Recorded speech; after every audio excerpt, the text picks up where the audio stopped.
좋은 찬송을 불러주셔서 참 감사합니다. 여러분, 성경에 예수님께서 말씀하기를 선지자와 율법의 강령이라 라고 말씀하시면서 하나님의 율법을 계명을 두 마디로 줄여서 말씀하셨죠. 어떻게 말씀하셨습니까? 내 온 마음과 뜻과 정성과 목숨을 다하여 주 너희 하나님을 어떻게 해요? 사랑하고 또 내 이웃을 내 몸과 같이 사랑하라 그랬습니다. 여러분 아십니까? 지금 우리 자매님이 우리 찬송을 불러주신 것처럼 우린 주님을 부인하고 살 수밖에 없는 그런 성정을 가진 사람들입니다. 참 부끄러운 일들을 많이 하죠. 우리가 주님을 안다고 하지만은 그러나 사실은 주님을 부인하는 생애를 참 많이 삽니다. 그러나 주님께서 우리에게 요구하시는 것은 아주 분명합니다. 여러분, 아담과 해와를 에덴 동산에 두신 다음에 그 아담과 해와가 영원히 살 수 있는 길을 하나 주셨는데 그 영원히 살 수 있는 길은 하나님께서 말씀하신 대로 뜻대로 사는 것이었습니다. 그것이 영원히 사는 영생의 조건이었습니다. 우리가 아무리 부인해도 그것은 사실이요. 그렇죠? 그래서 선악과를 따먹지 말라라고 하는 것은 그 당시의 계명이었습니다. 하나님 아버지의 뜻대로 사는 것만이 우리가 영생하는 조건입니다. 많은 사람들이 예수를 알고 예수를 믿고 예수를 시인하고 또 예수의 이름을 부르면 구원받는다고 하지만 성경은 그렇게 하는 것이 무슨 뜻인가라는 것을 설명하는데 그것은 아버지께서 또 주님께서 말씀하신 뜻대로 사는 것이라 그렇게 설명합니다. 그래서 우리 온 마음과 뜻과 정성과 목숨과 힘을 다하여 주 너희 하나님을 사랑하고, 다시 말해서 우리 생애 가운데 모든 일의 제일 처음은 우선순위가 하나님의 뜻입니다. 주의 명령이고 또한 주님께서 원하시는 대로 사는 것입니다. 그래서 예수께서 말씀하기를 주여 주여 하는 자마다 다 천국에 들어갈 것이 아니요 하늘에 계신 내 아버지의 뜻대로 어떻게 하는 자라야, 행하는 자라야 영생에 들어갈 것이라 그랬습니다. 그러면 그 말은 아주 정말 그 행함을 강조하는 행함으로 말미암는 의 같은 율법주의 얘기 아니겠습니까? 그러나 그 말씀은 예수께서 하신 말씀입니다. 여러분, 우리가 또 하나님을 우리 생애 가운데 가장 중요한 분으로 삼고 주의 말씀을 내 생애 가운데 가장 중요한 것으로 삼으려면 우리가 십자가를 져야 합니다. 또 우리가 원하는 것들을 많이 포기해야 합니다. 그 사실입니다.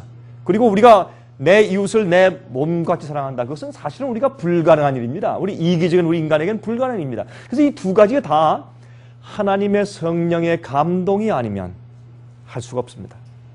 여러분, 여러분과 제가 우리 인간적인 힘으로 우리의 노력과 우리 인간적으로 우리 타고난 우리 성정을 가지고 구원 얻는 것은 불가능합니다.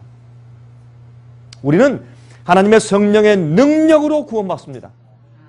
여러분, 우리는 혈과 육으로 절대, 우리 혈과 육 이런 모습으로 절대 영생에 들어갈 수 없습니다. 하늘에 계신 하나님의 영께서 우리 마음 가운데 들어오셔서 우리가 하나님의 뜻대로 사는 사람으로 만들어 주셔야 우리가 영생에 들어갑니다. 그래서 우리의 구원은 우리 스스로 우리 힘과 우리 노력으로 이룰 수가 없습니다. 하나님께서 우리 마음 가운데 역사하시도록 우리 항상 주님의 역사를 허용해 드려야 합니다. 그것이 우리 굴복입니다. 그렇죠? 여러분, 굴복은 뭡니까? 여러분, 항복한다는 건 뭐예요? 싸움에서 졌기 때문에 항복하는 것이에요. 그렇죠? 내가 저 사람과 싸울 때 내가 연약해서 아무래도 안 되겠어요. 그래서 백기를 들고 항복해서 가는 것입니다. 내가 내 힘으로 도무지 세상을 이길 수 없을 때 주 앞에 굴복하는 것입니다. 내가 아무리 애를 쏴봐도 내 속에 있는 죄의 정욕과 죄의 본성의 힘을 내가 이길 수가 없을 때 내 자신을 주 앞에 굴복하는 것입니다. 내가 내 아내에게 정말 주님께서 원하시는 대로 내 아내를 취급하고 싶은데 안 될 때 내가 주 앞에 굴복하는 것입니다. 내가 내 남편에게 정말 하나님께서 원하시는 대로 성경 에베소서 5장에 있는 말씀처럼 내가 남편에게 하고 싶은데 안 돼요, 그게. 그때 내가 주 앞에 굴복하는 것입니다. 세상의 재물이나 세상의 모든 죄악의 습관들을 내가 승리하고 싶은데 안 됩니다. 그때 내가 주 앞에 굴복하는 것입니다. 내가 내 힘과 내 노력으로 안 될 때 주의 성령을 내 속에 받는 것입니다. 여러분, 그래서 너희의 소망은 너희 안에 계신 그리스도니 곧 영광의 소망이라 그랬습니다. 그래서 우리의 소망은 예수께서 우리 마음 가운데 사시는 것입니다. 여러분, 우리가 예수님을 어떻게 우리가 영접합니까? 우리가 말씀을 읽고 주의 말씀을 연구할 때 주님께서 내 길은 이 길이니 이렇게 가라라고 말씀을 하세요. 그러면 그 말씀대로 내가 원하는 내 뜻과 내 의지와 내 고집을 꺾고 여러분, 예수님의 그 반석 위에 떨어뜨려서 바싹 깨뜨린 다음에 내가 주님의 뜻을 선택해서 따라가는 것입니다. 그것이 예수님을 영접하는 것입니다. 아, 예수님이 십자가에 돌아가셨다, 내 죄를 용서하신다, 믿자, 감사하자, 그리고 내 마음대로 살자가 아니고 예수님을 나의 구세주로 받아들인다는 것은 주께서 성경 가운데 말씀하신 모든 말씀, 그것을 내 있는 그대로 받아들이고 주님의 뜻대로 살기로 결심하는 것이 주님을 영접하는 것입니다. 얼마나 많은 사람들이 예수님을 영접하고 산다는 것에 대해서 착각하며 살고 있는지 모르겠습니다. 우리 그런 각도를 가지고 우리가 이 성경의 말씀들을 우리가 접근해 가야 할 것입니다. 오늘은 이제 현실의 좌표와 우리의 준비에 대해서 둘째 날 제2부로 세상을 향한 하나님의 마지막 경고에 대해서 좀 같이 연구해 보려고 합니다. 요한계시록 14장에 있는 말씀이옵니다. 여러분, 제가 여기에 이렇게 어떤 주제에 대해서 하루 저녁에만 이렇게 간단하게 설명하는데 이렇게 설명해서 여러분들이 다 이해하시기가 어려우실 겁니다. 제가 여러분들의 IQ나 여러분의 지성이나 아니면 성경을 아는 지식에 대해서 제가 좀 격화시켜서 그런 말씀 드리는 것이 아니고 좀 방대한 주제이기 때문에 제가 여러분에게 할 수 있는 것은 여러분들이 정말 저런가, 내가 그렇게 생각해보지 못했는데 라고 감이 잡히도록 좀 도와드리는 것이고 좀 자극을 드리는 것입니다. 그래서 여러분들이 마음 가운데 좀 자극을 받으시고 집에 돌아가셔서 정말 그런가 하는 것을 연구하고 또 저에게 계속 이제 전화하셔서 그런 재료들을 자꾸 주문해 가세요. 자꾸 들으시고 보시고 하시면 이제 드디어 한 번, 두 번 듣고 또 생각하고 또 명상하면 그 말씀이 이제 그 윤곽이 깨끗하게 여러분 마음 가운데 들어오게 될 것입니다. 그래서 사실 이렇게 말씀드리는 것은 제가 여러분들 마음 가운데 자극을 드리는 일에 불과하다고 생각을 합니다. 그러나 이제 우리 오늘 이 중요한 세상을 향한 하나님의 마지막 경고에 대해서 같이 좀 연구해 보도록 하십시다. 요한계시록 14장 1절부터 5절까지 있는 말씀입니다. 다음과 같이 말씀되어 있어요. 또 내가 보니 보라, 어린 양이 시온산에 섰고 그와 함께 14만 4천이 섰는데 그 이마에 어린 양의 이름과 그 아버지의 이름을 쓴 것이 있도다. 왜 이름이 기록될까요? 여러분, 이름은 그 사람의 성품을 상징합니다. 성경의 그 이름들은 야곱이란 이름은 속이는 자입니다. 그러나 그가 예수님과 함께 하나님과 함께 야복강가에서 씨름을 한 다음에 그의 이름을 바꿨습니다. 그렇죠? 하나님께서 그 이름을 바꿨습니다. 넌 이제 더 이상 속이는 자가 아니다. 내 이름이 무엇이라고요? 이스라엘이라 하리라. 여러분, 이스라엘이 무슨 뜻이에요? 승리하는 자, overcomer. 승리하는 자는 싸움에 이긴다라고 하는 뜻도 되지만 그보다 더한 의미예요. 그건 victor가 아니라 overcomer예요. 그는 이기는 자예요. 극복하는 자예요. 무엇을 이깁니까? 지금까지 쌓아오던 죄의 습관을 이깁니다. 죄의 성정을 이깁니다. 자기를 이깁니다. 세상을 이깁니다. 이기는 자입니다. 그러므로 이 이름이라고 하는 것은 여러분 엘리야의 이름이 뭐예요? 엘리야. 여호와가 하나님이다. 그런 뜻이에요. 그러므로 그 당시에 바알이 하나님인 줄 알고 살고 있던 그 교회를 개혁하기 위해서 하나님께서 엘리야를 보내면서 그 이름을 엘리야라고 불렀어요. 바알이 아니고 엘리야가 너희 하나님이야. 그래서 이 이름은 그 사람의 성품을 나타내고 그 사람의 성격을 나타내고 사명을 나타냅니다. 그러므로 마지막 주의 참 백성들의 이마에는 어린 양의 예수 그리스도의 이름과 하나님 아버지의 이름에 그분의 성품이 기록됩니다. 왜 이마입니까? 제가 늘상 설명드리지만은 우리의 두뇌 가운데 뒷골은 우리의 감정과 우리의 입맛과 소원을 우리의 욕구를 주관하는 그런 펑션 기능이 있는 것이 우리 뒷골이고 우리 중간골은 우리의 모든 기억 장치가 우리 중간골에 있고 우리의 이 앞니마에는 이성과 지성이 있고 또 분석력이 있고 그렇죠? 우리의 의지가 있고 양심이 있고 성품이 있습니다. 그러므로 하나님의 성품과 모든 주님의 개성이 하나님의 형상이 우리의 이마에 사겨지는 그런 경험인 것을 우리가 잘 알게 됩니다. 2절에 말씀하기를 내가 하늘에서 나는 소리를 들으니 많은 물소리도 같고 큰 뇌송도 같은데 내게 들리는 소리는 검은 곳 타는 자들의 그 검은 곳 타는 것 같더라 그랬습니다. 3절 저희가 보좌와 내 생물과 장로들 앞에서 새 노래를 부르니 땅에서 구속함을 얻은 14만 4천인 밖에는 능히 이 노래를 배울 자가 없더라 그랬습니다. 여러분이 14만 4천을 연구할 때 사람들은 흔히 이렇게 묻습니다. 목사님 그러면 14만 4천만 구원받습니까? 세상에 믿는 자들이 이렇게 많이 있는데 그 뜻이 아니라 여러분 그 당시에 예수께서 이 땅에 오실 때 여기에 땅에서 구속함을 얻은 14만 4천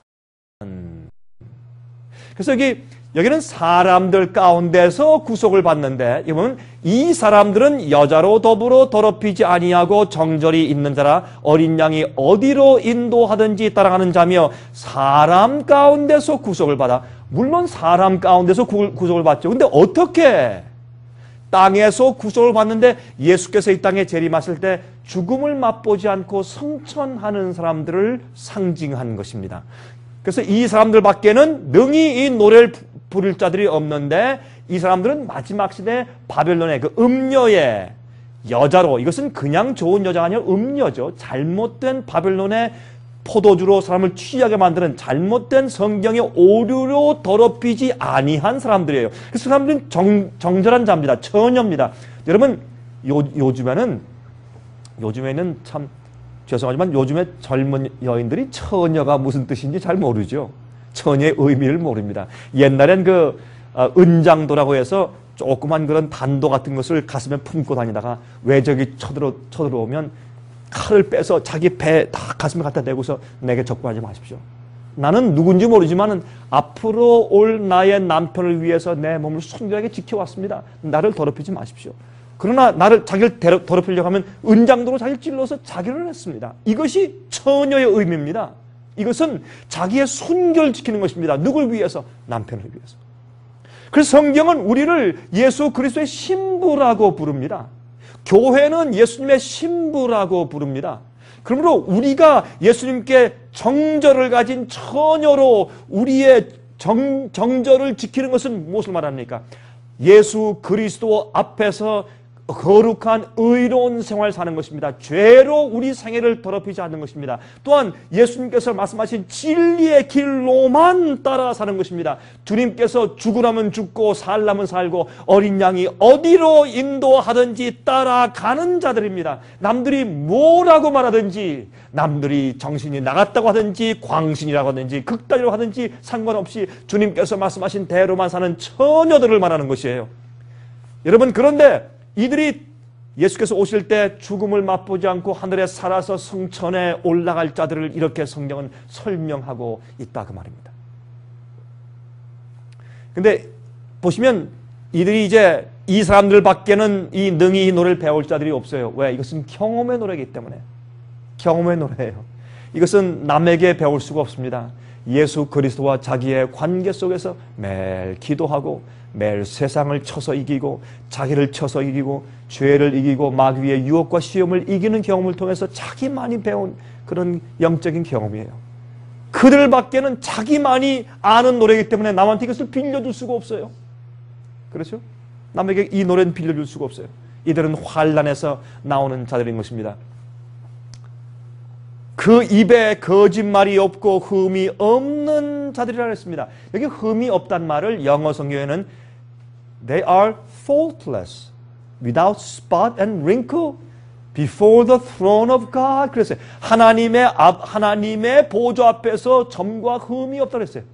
점과 흠이 없다. 여러분 이게 무슨 뜻인 줄 아세요?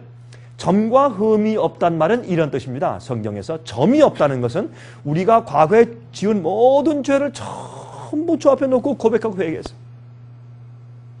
우리가 십자가에 돌아가신 예수 그리스도 어린 양을 가만히 바라보면 우리 마음 가운데 기적이 일어나요. 그 기적은 무엇인 줄 아십니까? 죄가 미워집니다.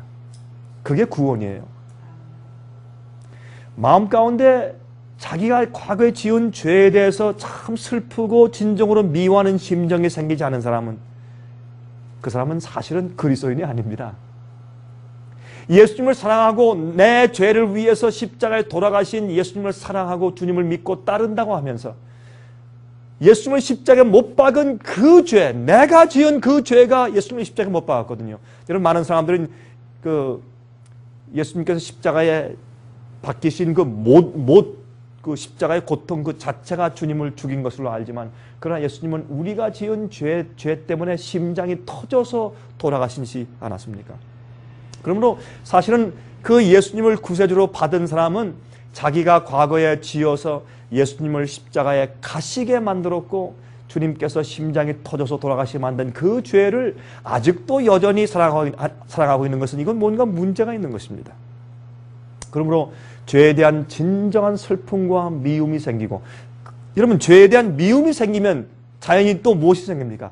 의에 대한, 주님의 계명과 주님의 뜻에 대한, 주의 말씀에 대한 사랑하는 마음이 생기는 것입니다. 그렇죠? 그래서 죄를 미워하고 의를 사랑하게 돼 있어요. 그리고 주님의 뜻대로 사는 것이 좋게 돼 있습니다. 기뻐요, 그것이. 그래서 사실은 흠이 없다는 것은 과거의 모든 죄를 주 앞에 다 회개했습니다. 그리고 지금 현재 내 마음 가운데 다시는 그런 죄들을 반복할 마음이 없어요. 그것이 무엇입니까? 그것이 점과 흠이 없다는 뜻입니다. 우리는 그렇게 할 수 있습니다. 예수 그리스도의 은혜 가운데서. 우리는 우리 죄의 본성을 우리 스스로 다스릴 수가 없습니다. 그러나 성령의 감화 가운데서 그 일을 할 수 있는 것입니다. 자, 여러분, 열처녀의 비유 가운데서 5처녀, 슬기로운 처녀는 말이죠. 그래서 등잔불을 가지고 또 그들 허리에 또 어떻게 해요? 다른 그릇에 기름을 채워가지고 갔다 그랬어요. 그런데 미련한 처녀들은요, 그 등잔불만 가지고 갔어요. 여러분, 이 등잔불을 잘 생각해 보세요. 이것은 결혼식 주최 측에서 등잔불을 준비해 준 것이에요. 그렇죠? 그것은 무엇이냐면 교회에서 가르쳐 준 교리, 교회에서 설교해 준 가르침, 교회 주일학교에서 배운 것들, 그런 것들이에요. 그런 것은 여러분들이 예수님의 신랑이 오실 때 예수님의 결혼잔치에 들어가게 하는데 충분치 않은 것입니다. 그건 안 되는 것입니다. 그 정도 가지고는. 왜요? 이제 위기가 오면, 신랑이 온다 하고 위기가 오면, 가장 이 세상이 어두울 때, 환란이 오고 위기가 올 때 여러분들 남들에게서 배워서 그런 모양이다 한 정도의 신앙을 가지고는 통과할 수 없는 것입니다. 자기가 가지고 있었던, 자기가 다른 그릇에 담아왔던 자기 개인적인 성령을 채우는 기름의 경험, 그것이 무엇입니까? 성품이에요. 성품은 남에게 나누어 줄 수가 없어요. 그 성품은 내가 준비하는 것이요. 내가 준비하는 것이요. 여러분, 교회를 열심히 나간다고 해서 구원이 보장되는 것이 아닙니다. 그렇죠? 주님과 나 사이에 매일매일 겪는 경험입니다.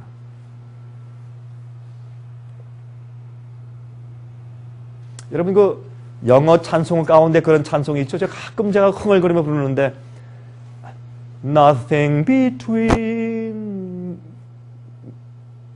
between me and my Savior. 그런 찬송이 있어요. 나와 주님 사이에는 nothing between, 그 사이에 아무것도 없다.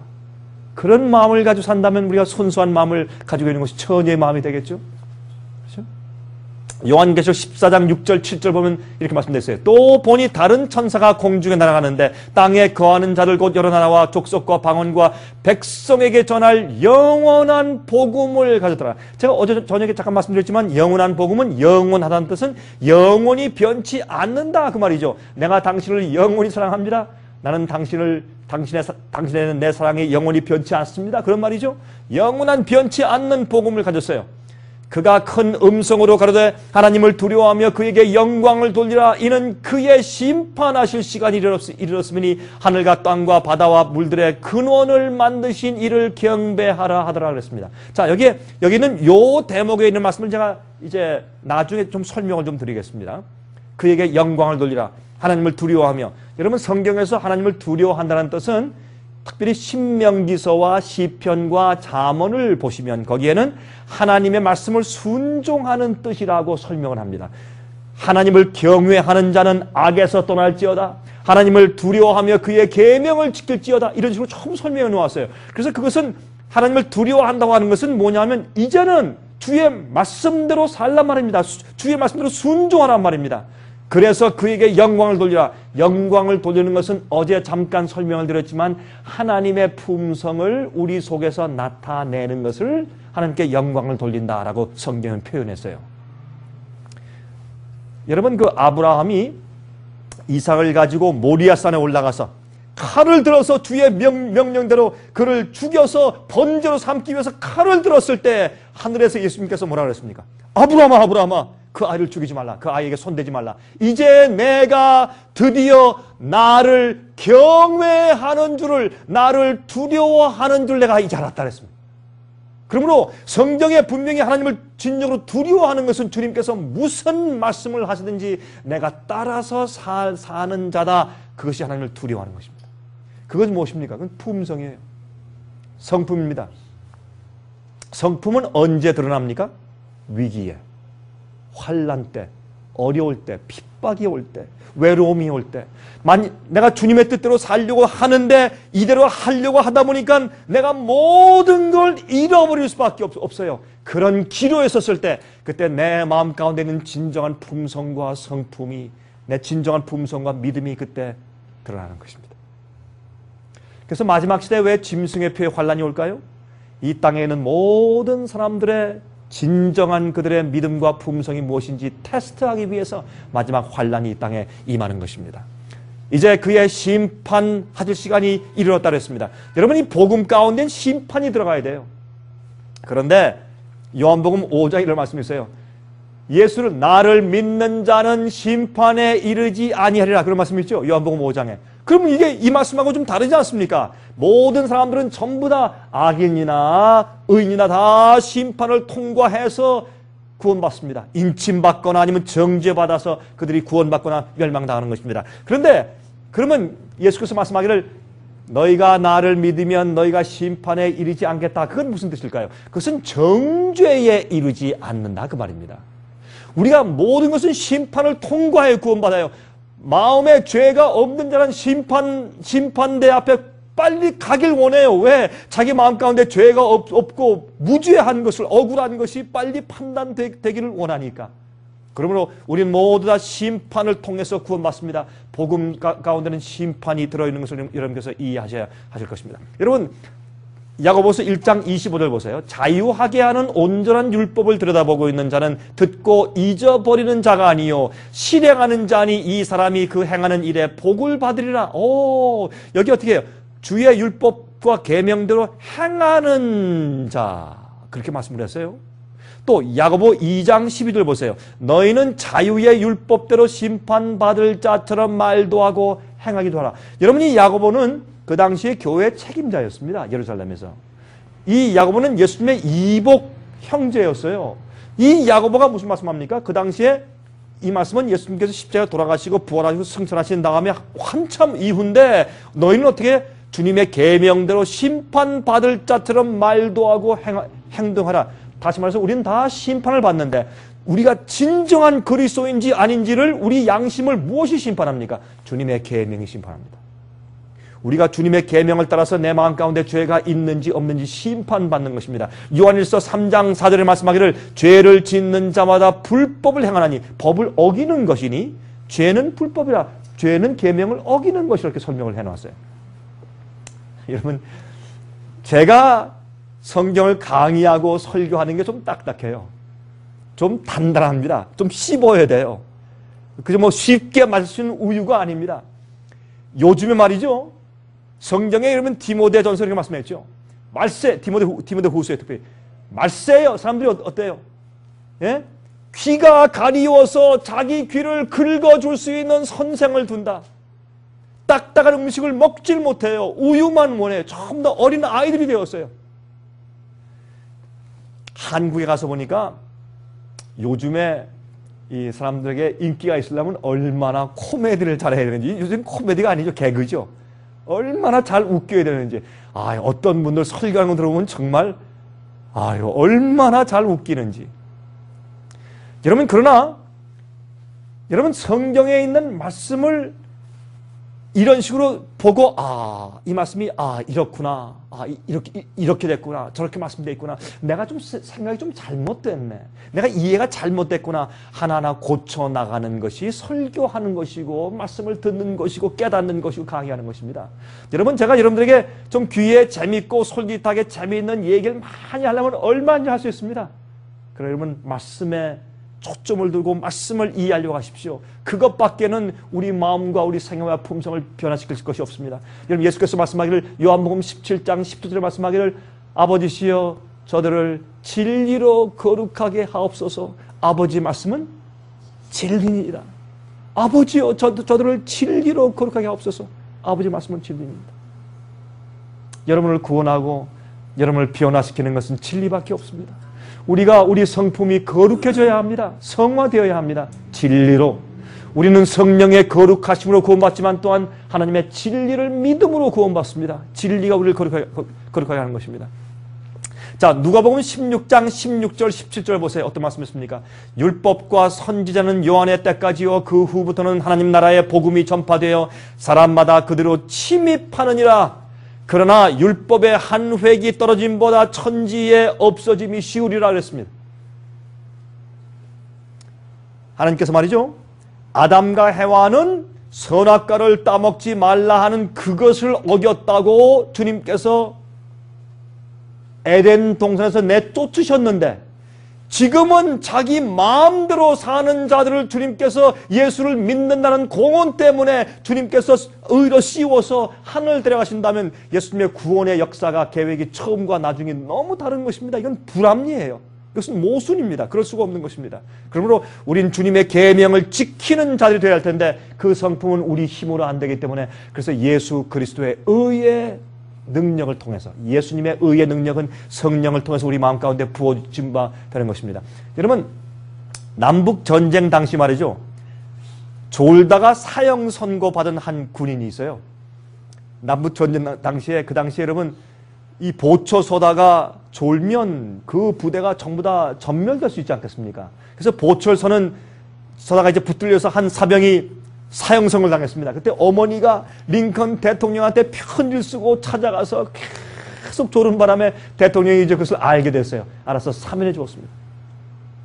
참, 이것은 유명한 얘기죠, 미국에서. 근데 이 사면을 받고 나온 이 청년이, 이 사병이 나오면서 어떻게 했겠습니까? 자, 대통령이 날 사면해 줬어. 누가 날 이제 건드릴 것인가? 아무도 날 건드릴 사람 없다. 이젠 내가 보초 서면서 얼마든지 졸아도 나를 건드릴 자가 없다. 그렇게 하겠습니까? 아닙니다. 대통령이 나를 사면해 주었기 때문에 난 다시는 졸지 말아야지. 그것이 성품 아니겠습니까? 그것이 올바른 태도 아니겠습니까? 그것이 바로 예수께서 우리 죄를 용서하신 것을 진심으로 경험하고 거듭난 죄인의 태도라고 말입니다. 성경은 그렇게 가르치고 있습니다. 요한계시록 14장 8절 보세요. 또 다른 천사 곧 둘째가 그 뒤를 따라 말하되 무너졌도다 무너졌도다 큰 성 바벨론이요 모든 나라를 그 음행으로 인하여 진노의 포도주로 먹이던 자로다 하더라. 자, 제가 지금 이 말씀을 드리는 것입니다. 성경에 말이죠, 마지막 시대에 살고 있는 사람들한테 하나님께서 마지막으로 자비의 경고의 말씀을 주시는 얘기가 나와요. 그 경고가 세 가지 경고로 등장하는데, 제일 먼저 한 천사가 이제 하늘에 날아가면서 영원한 복음을 가지고 말하기를, 하나님을 두려워해라. 너희가 믿으면 그렇게 엉터리를 믿지 말고 하나님을 두려워하는 믿음을 가져라. 두 번째, 그래서 하나님께 영광을 돌리라. 순종하는 삶을 가지라. 그리고 하나님의 성품을 가지라. 예수님의 성품을 받으라. 그렇게 해서 참된 진짜 복음을 전해요. 왜 그렇게 말을 합니까? 왜 마지막에 말이죠, 천사가 날아가면서 하나님께서 마지막 이 땅에 사는 사람들을 구원하시기 위해서 마지막 은혜의 자비의 경고를 막 손을 치시는데 제일 먼저 어떻게, 심판의 시간이 온다, 두려워해라. 하나님께 영광을 돌리라. 그 말씀을 왜 해요? 이 마지막 시대에 복음이, 믿음이 잘못 변형된 이 엉터리 복음들이 꽉 차 있을 것을 아시기 때문에 그렇게 말씀하시는 것입니다. 두 번째, 이제 이 바벨론이 무너지는데 제가 어제 좀 설명드렸지만 이것은 도덕적으로 영적으로 타락한 것을 상징합니다. 교회가 깊이 타락했어요. 오늘도 제가 이제 그 뉴스를 보니까 CNN 뉴스를 보니까 미국의 수천만 명의 evangelicals, 그러니까 복음주의파죠. 기독교의 에반젤리칼 그 복음주의파 수천만 명의 기독교인들의 그 회합의 대표가 되는 한 목사님이 계세요. 그 목사님이 콜로라도 스프링스에 계신 목사님인데 특별히 요즘에 이 동성연애 이걸 미국에서 없애야 된다. 또 이런 포르노 같은 이런 활동 이거 없애야 된다. 그리고 이 미국에서 이렇게 타락한 모든 것들 이거 다 없애야 되고 또 어보션 이거 없애야 되고 그렇게 해서 미국의 종교적으로 도덕적인 운동을 일으키는 그런 그 주동인물이죠. 그런 일을 하는 그 목사님이 지난 3년 동안 동성연애 하던 사람이 폭로를 했어요. 그래서 나오면서 다시 말해서 그렇게 그런 큰 일을 하고 앞에 나서는 사람이 그 뒤에서 이러이러한 일을 나와 3년 동안 해왔습니다. 라는 그 남창이죠. 여러분 성경에서 남자 창녀라고 그러죠. 그걸 남창. 남자 창녀가 3년 동안 그 목사님 나와 이런 관계에 있었습니다. 라는 것을 폭로했습니다. 여러분 바벨론 교회의 여러분 바벨론의 음녀의 어미는 여러분 교황권인 것을 제가 설명을 드렸죠. 근데 여러분 지난 거의 한 1000몇백 년 동안 교황권이 해온 일들 여러분 지금 이 바티칸에서 요새 나가는 그 비용 가운데서 제일 많은 비용이 무엇입니까? 전 세계적으로 신부들이 어린 남자 아이들을 성희롱했기 때문에 그런 아이들이 장성하고 커서 요즘은 이제 어떻게 해요? 그것 때문에 정신적으로 큰 타격을 받고 살아오다가 이제 나와서 어떻게 해요? 수를 해요. 미국에서만 그렇게 해서 수를 한 돈이 뭐 엄청나요. 그것을 지금 조용히 나무를 감느라고 요새 얼마나 많은 비용이 나가는지 몰라요. 수용원이 있는 곳마다 밑에 지하실에서 어린아이의 해골들이 그렇게 많이 발견되는 것은 이것은 공개된 비밀이요. 이게 뭡니까 이게? 바벨론이 이렇게 무너진 사실을 사람들한테 알게 해주는 주님의 역사들이에요. 이런 걸 보도 사람들이 눈을 뜨지 못해요. 어떤 가르침이 무엇이 잘못돼서 교회가 바벨론 되었고 왜 바벨론이 도덕적으로 그렇게 타락했는지 영적으로 타락했는지 사람들이 이해하지 못하는 그런 가운데 있는 것입니다. 자, 그 다음에 이사야 21장 9절 어제 제가 읽었죠? 이런 모든 것들은 옛날 구약 성경에 있는 말씀들을 반복한 얘기들입니다. 옛날에 실제로 있던 바벨론에서 유대 백성들이 바벨론으로 포로 잡혀갔다가 다시 돌아오는 그런 경험들이 있죠. 바벨론이 도덕적으로 그렇게 타락했으니 거기서는 다 나오라고 말씀하신 그런 내용들이 상징적으로 마지막 시대 요한계시록의 예언으로 다시 반복된 것을 설명을 드렸습니다. 타락을 상징합니다. 그 다음에 예레미야 51장 어제 읽었습니다. 6절부터 9절까지 바벨론 가운데선 도망하여 나와서 각기 생명을 구하고 그랬습니다. 이런 얘기가 이제는 영적으로 그렇죠? 바벨론이 되어 있는 타락한 그런 가르침 속에서 나와야 되는 것으로 계속 주님께서 이제 요한계시록에 설명을 해 주시고 있는 것을 제가 설명을 드렸습니다.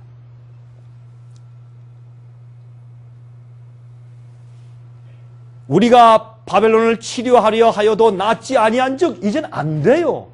이 교회의 타락을 아무리 치료하려고 해도 되지 않는 상태에 있기 때문에 각기 고토로 옛날 진리로 돌아가자 그 화가 하늘에 미쳤고 궁창에 달하였음이라고 이제 성경이 이미 말씀을 했습니다. 자, 이 말씀은 두려운 경고죠. 이 경고를 우리가 무시하면 깊은 어두움 가운데 빠지게 되는 것입니다. 여러분 이스라엘 백성들에게 바벨론은 매력적인 곳이었어요. 참 뭐 잘 살고 문명의 이기가 많고 돈이 많고 화려하고 아름다운 음악이 있고 그렇죠? 좋은 음식이 있고 매력적인 곳이었습니다. 그리고 문명이 발달한 곳이었습니다. 잘못된 예배로 사람들을 미혹하는 곳이었습니다. 영혼 불멸설을 가르치는 곳이었습니다. 여러분, 이걸 잘 그릴 수 없어서 어떤 화가가 이런 식으로 그림을 그려봤습니다만은, 여러분, 이 바벨론은 말이죠, 이 사이에 유프라테스 강이 이렇게 흘러요. 얼마나 아름다운지. 또 여러분, 이 성벽은 이렇게 아주 넓어서 이 위에 쌍두마차 2대가 달려갈 수 있는 그런 두꺼운 성벽을 가지고 있어요. 이 성벽의 문을 딱 닫아버리면 5년 동안 먹고 살 음식이 있었다는 것입니다. 아주 옥토고 아름다운 곳이었습니다. 그리고 7대 불가사의 가운데 하나가 옛날 고대 바빌론에 여러분 느부갓네살 왕이 만들었던 행잉 가든, 이런 위에 있는 그런 높은 이런 탑 같은 걸 만들고 그 위에다 정원을 만들어 놓은 것들, 그것이 굉장히 아주 유명한 것 아닙니까? 아주 아름다운 곳이었습니다. 근데 물론 여기는 이 말둑 신전에는 이 세상에 있는 모든 이교의 잘못된 우상 숭배는 여기서 전부 다 비롯했습니다. 그것이 그 당시 바벨론이었습니다. 그러나 하나님 백성들이 여기 가서 사니까 참 편리하고 좋거든요. 거기서 나올 생각이 없었습니다. 하나님께서 이제 거기서 나와서 여러분 아닥사스다 왕이 명령을 내려서 그들에게 돈을 주어서 또한 이런 모든 은과 금을 주어서 가서 너희 나라를 다시 세우고 성전을 다시 건축해라 했을 때 많은 유대인들이 나가지 않았습니다. 왜? 편리하기 때문에. 지금도 마찬가지입니다. 지금도 사는 것이 편리하죠. 대형교회 편리하죠. 여러분 요새 이제 그런 관계가, 교우들의 관계가 없으면 어떤 때는 비즈니스 하기도 어려워요. 그래서 많은 사람 자기의 편리와 안전함과 안위함 때문에, 인간적인 이기적인 것들 때문에 사람들이 바벨론의 가르침에서 나오지 않는 것을 우리가 알 수가 있습니다. 여러분, 바벨론은 온갖 종류의 우상 숭배 집합 장소였습니다. 여러분, 세계 연합이 한 마음과 한 뜻으로 바벨탑을 쌓고 있는 것을 제가 어제 그 사진을 통해서 제가 잠깐 좀 보여드렸습니다. 여러분, 세계 연합을 얘기할 때 여러분 마귀는 지금 이 세상에 있는 자기 부하들을 전부 모아오고 있습니다. 그 모아오는 것을 아마겟돈 전쟁하기 위해서 아마겟돈으로 모아온다, 그렇게 성경은 표현하고 있어요. 근데 어떻게 모아오는가 보십시다. 요한계시록 16장 13절부터 16절까지 보면 그 내용이 이제 나와 있는데 이런 말씀입니다. 여러분, 요한계시록 몇 장의 짐승의 표의 환란에 대한 예언이 있습니까? 몇 장에? 13장이죠. 요한계시록 13장에 짐승의 표의 환란에 대한 예언과 경고가 나와요. 근데 14장에 가서 보면 짐승의 표를 받지 않을 자들이 누군가라고 설명하는데, 그들은 하나님 아버지와 어린 양의 이름이 그들의 이마에 기록된 자들이다. 그들은 정결한 처녀처럼 음료에 잘못된 오류에 더럽힘 받지 않은 자들이다. 그들은 너무너무 주님을 따라가기 때문에 그들은 점과 흠이 없이 주님 앞에 설 수 있는 자들이다. 그렇게 표현해요. 마지막 시대에 주님의 참된 백성들인 그러한 백성들이 생길 것을 설명하면서 그들을 14만 4천이라 라고 얘기를 해요. 여러분, 14만 4천만 구원받는 것이 아니라 앞으로 환란이 올 때 나이가 너무 많은 사람들이나 너무나 어린 아이들이나 아니면 병약해서 마지막 그 어려운 환란을 통과할 수 없는 자들은 주님께서 미리 잠재우시겠죠? 그래서 미리 잠재웠다가 주님께서 오실 때 바로 직전에 부활해서 주님의 재림을 볼 수 있을 사람들도 많이 있을 것이 아니겠습니까? 이건 주님의 은혜입니다. 여러분, 사실요, 우리가 주님을 만날 마음과 성품이 다 준비되어 있기만 하면 죽는 것은 축복입니다. 그렇죠? 사실 죽는 것은 축복. 죽는 것은 절대로 두려운 것이 아닙니다. 전 가끔 이런 얘기를 합니다. 우리는 예수님께서 섭리로 우리를 통해서 역사하실 하나님의 계획이 우리를 통해서 끝나기 전에 우리는 죽지 않는다. 불사조. 배를 타고 가다 배가 그냥 곤두박질해서 태평양 가장 깊은 속에 들어갈지라도 우리는 안 죽어요. 왜요? 주님의 뜻이 내 속에서 아직 이루어지지 않았기 때문에. 만약 죽으면 그건 주님의 뜻이니까 감사하고, 죽어도 감사하고, 살아도 감사하고, 걱정할 것이 아무것도 없어요. 제가 한번 남미에서 말이죠, 비행기를 타는데 작은 경비행. 여러분, 작은 경비행이 타면 어떤지 참 겁나요, 정말. 근데 경비행이 타고 가는데, 거기에 뭐 한 20명 타는 비행기예요. 조그만 이제 도시에 가는 거니까. 타고 가는데, 그때가 이제 부활절 이제 주말이었는데, 올해 3월달 말이었어요. 올해는 3월달 말이 부활절이었어요. 4월달이 아니고. 근데 탄 사람 가운데 저만 빼놓고 전부 다 캐톨릭 교인들이에요. 남미에서는 이제 부활절 기간 일주일이 최고 명절입니다. 그 부활절 일주일 기간은 뭐 문을 다 닫고 전부 놀러 다니고 전부 친척들을 만나러 다니고 그래요. 여기는 우리 미국엔 땡스기빙과 크리스마스지만 거기는 부활절에 남미예요. 근데 탔는데 저 빼놓고 전부 다 이제 캐톨릭 교인들인데, 물론 제가 캐톨릭 교인들에 대해서 말하는 것이 아니라, 캐톨릭 교인들 가운데 정말 진실하고 훌륭한, 정말 진심으로 주님을 잘 믿는, 몰라서 그렇지 정말 진실로 믿는 좋은 분들 많이 있어요. 제가 알아요. 주님께서 그런 분들 가운데 주님의 백성들이 그런 데서 눈을 떠서 나오게 앞으로 많이 하실 것이에요. 제가 믿어요. 그런데 이제 비행기를 가는데 막 그냥 바람이 불고 폭풍이 치고 막 번개가 치고 막 번쩍번쩍하니까 전부 다 말이죠. 사람들이 어떻게 뭐 주스 마시고 막 떠들고 말하다가 전부 조용해지고 먹는 거 전부 나 이제 탁자에 내려놓고 하더니 전부 다 반지를 이렇게 빼고 또 자기 목걸이 십자가 목걸이 빼가지고 전부 다 입 맞추면서 이걸 한 20번씩 하는 것 같아. 그냥 그럼 또 이러고 말이죠. 그거 왜 그래요? 아니 뭐 이렇게 하면 구원 받고 이렇게 안 하면 구원 안 받아요? 제가 그것을 가만히 보니까 전부 다 그래요. 전부 다. 그렇게 깔깔거리고 웃고 먹고 마시고 하는 사람들이 갑자기 얼굴이 상기되면서 두려워가지고 정말 death stricken, 죽음이 두려워서 정말 사람이 정신 나간 거죠. 이래가지고 십자가 입 맞추고. 여러분, 그게 다 우상들이에요. 여러분, 우리가 죽으면 어때? 예? 아니, 주님께서 나를 통해서 역사하시는 주님의 계획이 아직 마쳐지지 않았으면 비행기가 저 하늘에서 곤두박질해서 떨어져도 우리는 머리털 하나 안 상할 수 있죠. 주님의 뜻이 아니면 우리가 안 죽는 거예요. 주님의 뜻이면 죽고, 죽으면 또 어때? 그렇죠? 우리는 죽음을 두려워하지 않는 자들이에요. 그렇죠? 여러분, 사드락과 메삭과 아벳느고 어떻게 했습니까? 느부갓네살 왕이 너희들 아직 음악 소리를 못 들어서 그랬지. 내가 너희들만을 위해서 음악을 다시 틀어줄 테니까 너희들 몰라서 그랬지. 자, 이제 절해라. 그때 뭐라 그랬습니까? 왕이시여, 그렇게 하실 필요 없습니다. 우린 어차피 절 안 합니다. 그 음악을 괜히 또 그 악기하는 사람들 그 또 힘들게 음악을 틀지 마십시오. 우린 어차피 안 할 겁니다. 그러면 너 풀무불 그때 어떻게 했습니까? 좋습니다. 왕께서 우리를 풀무불 속에 집어 던지시면 하나님께서 우리를 보호하실 것입니다. 그러나 거기에 또 조건이 있어요. 그러나 주님께서 우리를 보호하시지 않더라도 우리는 안 합니다. 그게 믿음입니다. 그렇죠? 보호하시지 않아도 안 합니다. 죽든지 살든지 주님의 뜻대로만 사람들. 아브라함이 말이죠. 아들 데리고 올라갈 때 얼마나 이상한 일이요. 하나님께서 어떻게 아들을 죽이라고 명령하시냐고요. 주님께서 명령하신 것들이 우리에게 합리적이 아니고 이해가 안 될지라도 주께서 말씀했으면 그대로 하는 믿음. 그런데 마귀는 그렇게 하지 않는 사람들을 어떻게 모으는 줄 아십니까? 자기의 부하로 모아요. 지금은 말이죠.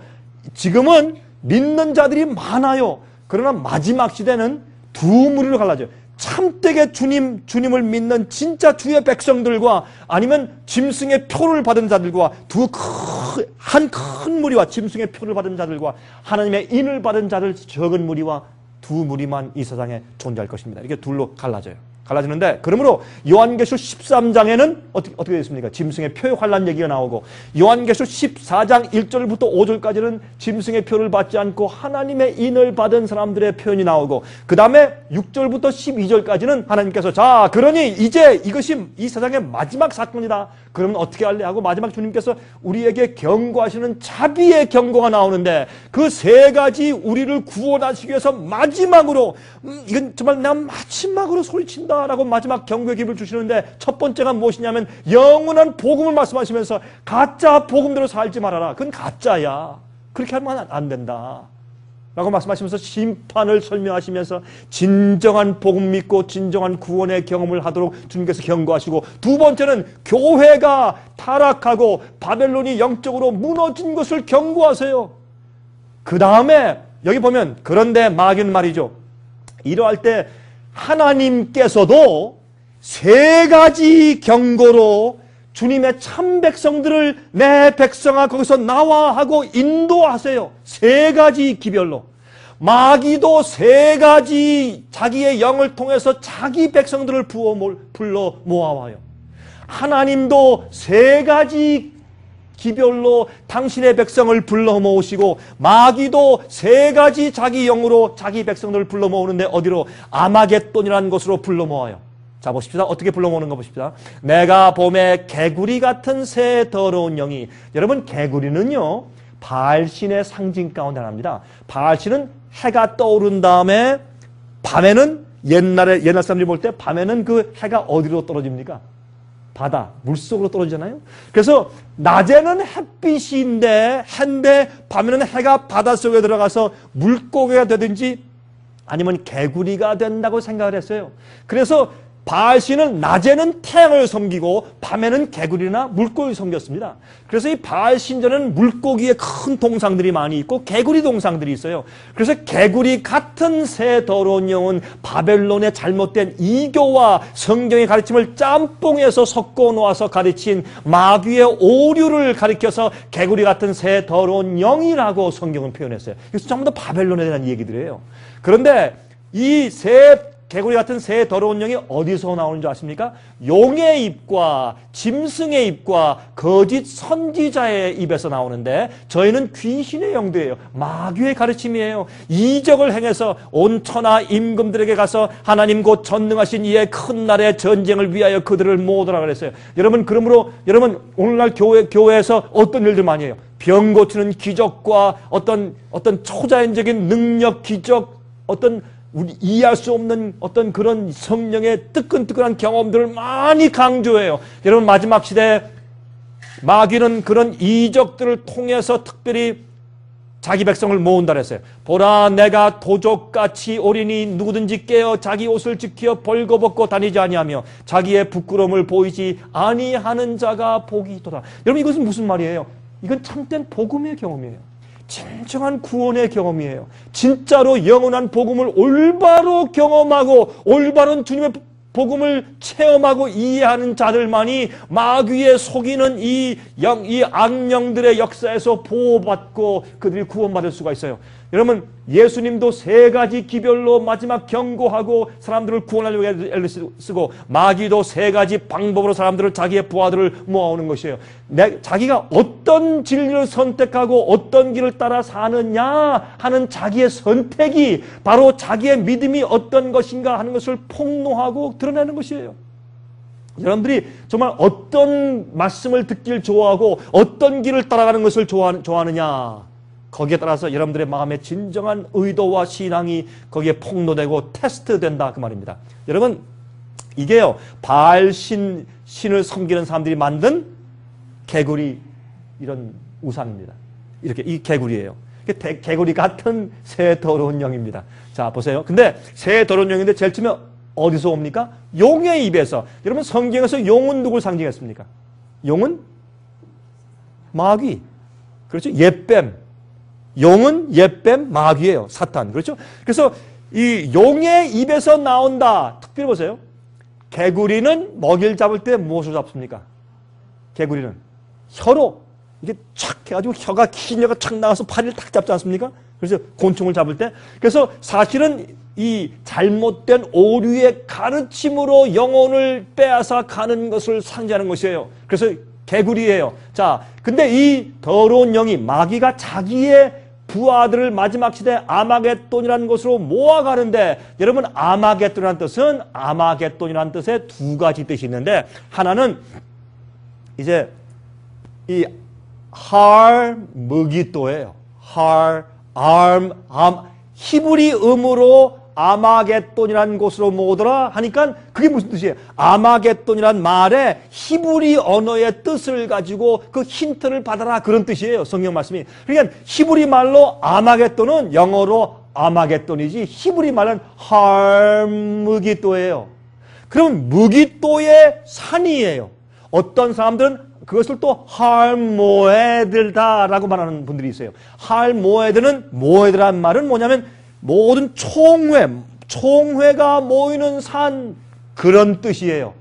많은 사람들이 다 모여있는 산 그런 뜻도 되지만은 할무기또는 무슨 말이냐면 무기또라는 평야의 산이란 말이에요. 근데 무기또라는 평야에는 산이 없어요. 저도 가봤지만은.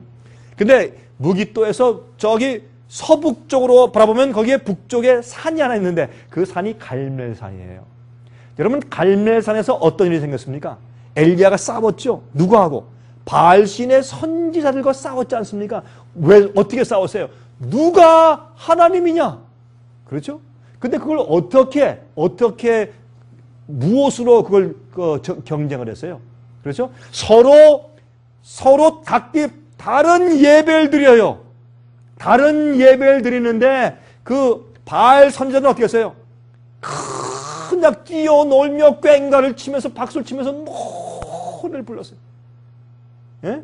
그렇게 노래를 부르고 또 어떻게 했어요? 옷을 벗어서 막 몸을 찢으면서 광란에 춤을 추며 노래를 불렀습니다. 그리고 엘리야는 무너진 그 원래 단을 잘 돌을 모아서 다 쌓아서 거기에 어린 양을 얹어놓고 조용히 기도했습니다. 그렇죠? 예배의 차이가 있어요. 요즘도 여러분 요즘의 예배 교회에서 예배드리는 그런 모습들 가만히 보면 여러분 엘리야의 갈멜산의 엘리야의 예배 같아요. 아니면 바알 선지자의 예배 같아요. 그래서 여기 용에 입하면 이거는 사실 보면 갈멜산 위에서 누가 참 신이냐? 누가 참 하나님이냐? 참 하나님이 불이 내려와서 누구의 재물을 태우느냐? 그거였죠. 그래서 마지막 시대 말이죠. 사실은 마귀가 전부 다 자기의 부하들을 불러오는데 누가 참 하나님을 섬기고 있는 사람들이냐 하는 것이 마지막에 판단되는 것입니다. 근데 마귀가 불러오는데 어떻게 불러와요? 용의 입으로. 이것은 마귀가 직접 나타나서 악령이 역사하는 것들입니다. 무당, 그건 뭐예요? 용의 입에서 사람들을 미혹하고 역사하는 힘이에요. 그렇죠? 이거 보세요. 이런 그 witchcraft. 그렇죠? 이런 그 쉽게 해서 한국말로 말하면 그런 신접한 자들, 무당들이죠. 해리 포터스. 여러분 잘 아십니까? 이 해리 포터가 뭐예요? 요새 쉽게 말하는 한국말 말하면 이게 뭐예요? 해리 포터가 누구예요? 젊은 무당 아니에요? 맞아요, 안 맞아요? 젊은 무당이요. 빗자루 타고 막 날아다니고 말이죠. 안 그래요? 사람들이 정신이 나갔어요. 교회에서 해리포터 무비 갖다 다 보여주고 이 속에 있는 좋은 그런 어떤 도덕적인 교훈들이 좋으니까 그걸 배우라. 여러분 정신이 나갔어요. 이거 다 뭐 이렇게 해서 여기 보면 뭐가 나옵니까? 막 매직 만또 뭐 마법의 만또 나오고 뭐 별게 다 나오죠. 전부 다 무슨 뭐 페가수스가 나오고 전부 다 이교의 바벨론의 이상한 사상들이 전부 나오고 그렇죠? 이게 뭡니까? 이렇게 해서 실제로 이러한 이 귀신의 영의 역사와 가르침으로 사람들을 미혹하는 것을 용의 입에서 나오는 거짓 영으로 사람들을 미혹한다고 성경은 표현한 거예요. 그게 용의 입에서 나오는 개구리 같은 영이에요. 그렇죠? 요즘 말이죠. 힌두교의 신 가운데 하나가 코끼리예요. 근데 이 코끼리에 말이죠. 이상한 기적들이 생겨요. 이 코끼리에 갖다가 우유 갖다 보면 우유 한 잔을 갖다 이제 컵을 갖다가 가져가서 숟갈을 퍼가지고 이 코끼리의 입에 갖다 이렇게 갖다 대면은 그걸 홀딱 마셔버려요. 이 코끼리가. 그래서 뭐 동네 수백 명, 수천 명이 가서 이렇게 우유를 숟갈로 떠서 이렇게 주면은 그걸 홀짝홀짝 마셔버려요. 그래서 갑자기 몇 갤론의 우유들이 없어져 버려요. 여러분 기적입니까? 기적이죠. 이런 것들이 뭡니까? 마귀가 역사에서 마치 참 이 속에 진짜 신이 있고 그들이 그렇게 빌고 그렇게 따를 때 그들이 구원 얻는 것처럼 착각해서 미혹당하게 하기 위한 실제 마귀의 귀신의 영의 장론이에요. 그래서 마귀는 어떻게 모아요? 용의 입으로 실제 자기의 악한 영들을 보내서 그런 기만적인 일들로 사람들을 꿰어서 자기에게 이끌어 오고 있다 그 말이에요. 그렇게 마귀는 사람들을 어떤 사람들은 그렇게 해야 넘어가요. 어떤 사람들은 그런 거 해주면 에이 그런 게 뭐야 그 귀신 같은 거 나한테 말하지 마라. 그런 사람들은 그런 거 해줘도 안 넘어가요. 그런 사람에게 뭐 해야 돼요? 다른 걸로 쳐야 돼요. 그래서 마귀는 순진한 사람들은 이렇게 실제 이런 기적으로 사람들을 미혹한다고 말입니다. 어떤 사람들은 사탄교회 가요. 이게 사탄교회 창시자예요. 여러분 사탄교회 왜 가는 줄 아세요?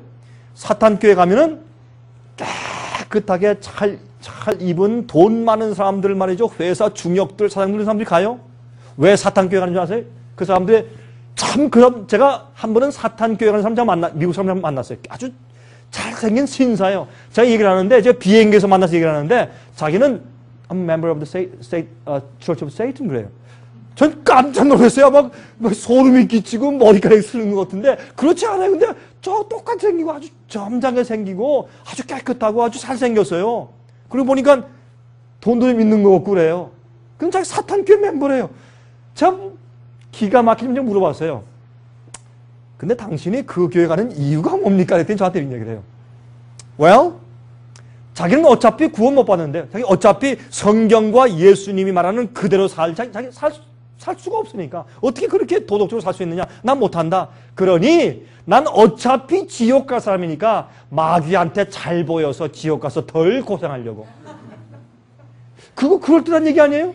어차피 난 천당 못 가고 어차피 지옥 갈 텐데 지옥 가서 마귀한테 이왕 잘 보여가면 고생을 안 하고 살지 않느냐. 야, 내가 그 얘기 듣고 깜짝 놀랐어요. 그리고 또 이런 얘기를 해요. 그런데 마귀도 보상을 한다. 하나님도 보상하지만 마귀도 보상한다. 무슨 보상인 줄 아느냐? 이 세상에서 내가 원하는 거 다 해준다 우리 마귀. 장사 잘 되게 하고 사업 잘 되게 하고 예쁜 여자 만나게 하고 즐겁게 만들어주고 마귀도 우리에게 보상을 해준다. 그러니 이 세상에서 잘 살다가 이왕 지옥 갈 텐데 지옥 가서 고생 안 하고 좀 편하게 있고. 야, 여러분이시여. 마귀는 이렇게 해서 실제로 사람들을 속이는 것입니다. 실제로. 그래서 이게 마귀의 상징이죠. 제가 지금 말씀드렸지만 사탄교회의 상징이에요. 이게 프리메이슨의 상징으로 탈바꿈 한 것은 얼마나 참 놀라운 일인지 모르겠어요. 또 짐승의 입. 짐승은 제가 말씀드렸지만 짐승은 교황권이에요. 짐승의 표 할 때 짐승의 표가 뭐냐 말이에요. 교황권이 내리는 표가 짐승의 표예요. 우리 그걸 이해해야 될 것이에요. 그렇게 우리가 이해할 때에 짐승의 입은 교황권의 꼴을 통해서 역사하는 것이에요. 여러분 Godfather 아시죠? 대부란 그 영화, 예? 영화들은 그 마피아 얘기를 마피아들이 어떻게 합니까? 마피아들이 저쪽에 가서 다른 사람들 가서 다 총으로 쏴 죽이기 전에 어떻게 해요? 신부한테 가요. 다 가서 이렇게 기도하고 다 한 다음에 갑니다. 이렇게 하고. 그러니까 면죄권. 그렇죠? 그래서 여러분 이 천주교회는 굉장히 매력이 있어요. 왜 그런지 아세요? 무서움과 두려움으로 사람을 꽉 묶어놔요. 교회 와서 미사를 드리면은 자기 죄가 용서받고 또 그리고 자기가 연옥에 가서 조금 고통을 당해도 결국에는 천당에 가요. 왜? 이 땅에서 교회에서 많이 바쳐놓은 헌금, 그 다음에 또 묵주를 이렇게 하면서 염주를 이렇게 하면서 많이 기도한 것들, 그렇죠? 교회의 명령을 순종한 것들, 선행을 한 것들. 여러분 보세요. I bet you. 제가 하나 약속을 드릴게요. 여러분 이 고속도로 달려가시다가 차가 고장났다. 그때 와서 여러분을 도와주려고 오는 사람들 가운데 10중 8구는 로만 카톨릭 교인들이에요. 그 사실이에요. 그게 그분들이 좋아서도 그렇지만은 그런 일들이 그런 선행을 행할 때에 그것은 자기의 구원의 공로가 되기 때문에 굉장한 모티베이션 그 파워가 있어요. 그래서 그래요. 여러분, 이러한 짐승의 입에 잘못된 가르침으로 사람들을 마귀가 자기 부하로 꼭 이제 그 모아와요. 말씀드렸지만은 옛날 메소포타미아의 다곤신, 이건 그 바알신의 또 하나의 이제 모습인데 거기에 이 물고기의 옷을 입었죠. 물고기의 이런 고가를 쓰고 했습니다. 그 제사장들이 거기에 향로를 들고 있습니다. 이렇게. 그런데 교황도 꼭 같습니다. 추기경들도 꼭 같습니다. 물고기 옷을 갖다가 이렇게 이런 그 두루마리처럼 만들어 입은 것뿐이지. 그리고 물고기의 이런 모자를 썼습니다. 이런 모자를 왜 썼어요? 물고기 모자라는 것 이외에는 설명할 길이 없어요. 참 재미있습니다. 그렇죠? 어제 보여드렸죠? 이런 표시가 뭐라고요? 태양시계예요. 이것은 태양시계. 왜 교황이 이런 모습을, 이런 표시를 가지고 있어요? 이것은 바티칸 앞에 있는 광장 앞에 있는 태양시계인 것을 우리가 알 수 있어요. 태양 숭배의 상징들인 것을 알 수 있어요. 그리고 이제 모든 다른 종교들과 연합합니다. 이슬람과 힌두교와 다 연합하지 않습니까? 그래서 짐승의 입에 교황권의 가르침으로 사람들을 미혹해서 마귀는 자기 부하로 끌고 가고 있는 것입니다. 그렇죠? 미사에 대한 얘기, 이건 태양을 상징하는 그런 떡이죠. 그렇죠? 이 뭐에 다 태양신의 상징이에요. 미사는 무엇입니까? 하나님을 죽은 한 조각의 떡으로 만든 것이 미사인 것입니다. 이것은 성경적이 아닙니다. 세 번째, 마귀가 자기 백성을 끌어오는데, 주님께서 당신의 백성을 끌어오는 데는 세 가지 기별이 있어요. 영원한 복음, 참된 복음을 믿어라. 왜? 마지막 시대 거짓 복음으로 세상이 가득하기 때문에 참된 복음을 믿어라. 심판을 두려워해라. 예? 그 변화를 주님께서 말씀하시고, 또 바벨론이 세계적으로 무너지고 타락한 것을 말씀하시고, 세 번째는 거기서 내 백성아 나와서 그 죄에 참여하지 말고 그 받을 재앙을 받지 말라고 마지막으로 주님께서 자비의 경고를 보내세요. 마귀도 세 가지로 자기 부하들을 모아오고 있는데, 아마겟돈으로 모아오고 있는데, 첫 번째는 무엇입니까? 용의 직접적인 마귀의 영의 역사고, 두 번째는 교황권의 역사고, 짐승의 역사고, 세 번째는 거짓 선지자의 역사인데 그건 거짓 가르침이에요. 여러분, 베니 힌 목사가 말한 얘기를 좀 한번 들어보시겠어요? Don't tell me you have Jesus. 당신은 예수를 가지고 있다고 내게 말하지 마시오. You are everything he was and everything he is. 당신은 모든 예수님께서 어떠하셨는가 하는 것이 바로 당신이 그렇고, 또한 당신이 현재 또 그러하고, 당신이 과거에 그랬고 또 지금도 그러하다. And ever shall be. 당신은 예수님을 받아들이고 예수를 믿는다 말하지 말고 당신이 예수와 똑같다. 그렇게 지금 말하는 것입니다. Don't say I have. 나는 그저 가지고 예수를 가지고 있다고 말하지 말고 I am. I am 무슨 말이에요? 여호와 하나님이라는 뜻이에요. 나는 나다. 그러니까 하나님처럼 나도 하나님이야. I am 라고 말하라. 이게 뭐예요? 이거는 뉴 에이지의 가르침이에요. 뉴 에이지의 새세대 운동의 가르침이 뭔지 아세요?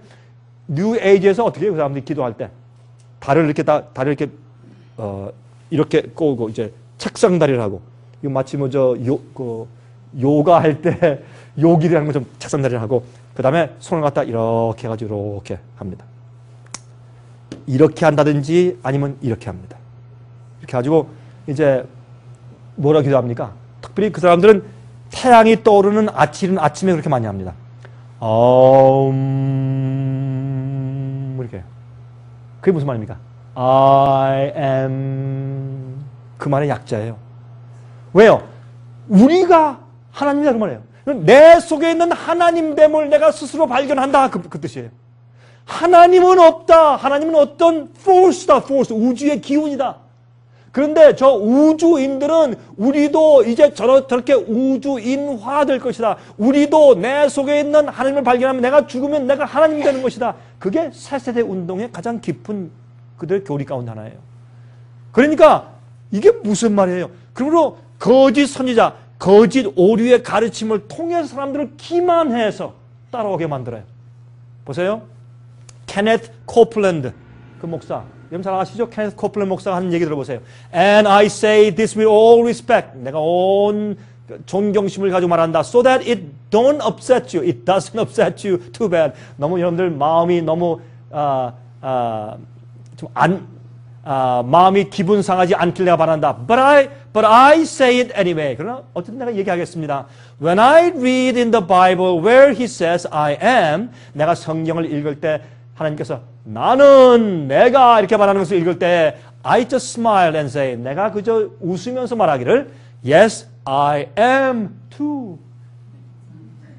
하나님만 I am이 아니고 나도 I am. 나도 하나님 되어. 여러분 사람들이요 자기들이 뭘 듣고 무슨 가르침을 받고 있는지 몰라요. 이런 가르침을 수만 명 수십만 명이 듣고 그렇게 배우고 있다 그 말입니다. 자 보세요. 오랄 로버츠 목사가 뭘 시작했습니까? 사람들한테서 편지가 오면 편지를 다 부둥켜고 위해서 안수기도해요. 그러면 축복을 받고 병이 낫고 이런 가르침들. 그렇죠? 크리스탈 처치, 로버트 슐러 한번 들어보세요. 로버트 슐러 목사가 어떻게 말하나 보세요. To be born again means that we must be changed from a negative to a positive self-image. 거듭난다고 하는 것은 우리가 부정적인 태도에서 긍정적인 개인의 self-image, 개인에 대한 자기 스스로의, 그걸 뭐라고 얘기하죠?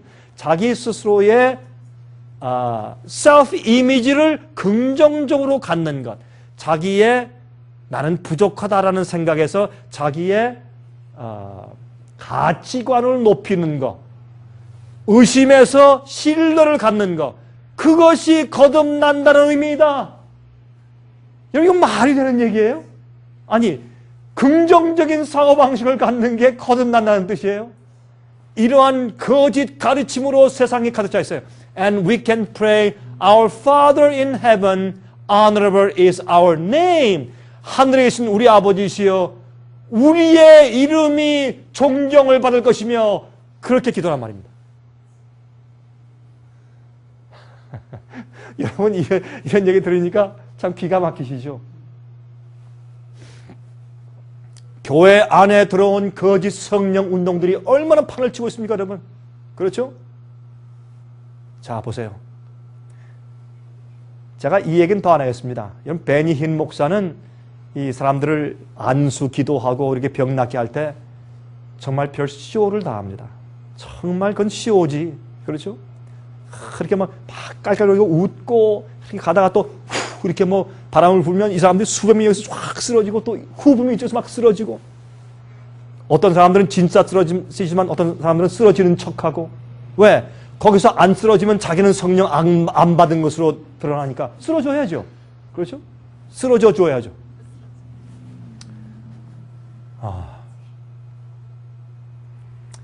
베니 힌은 누군가?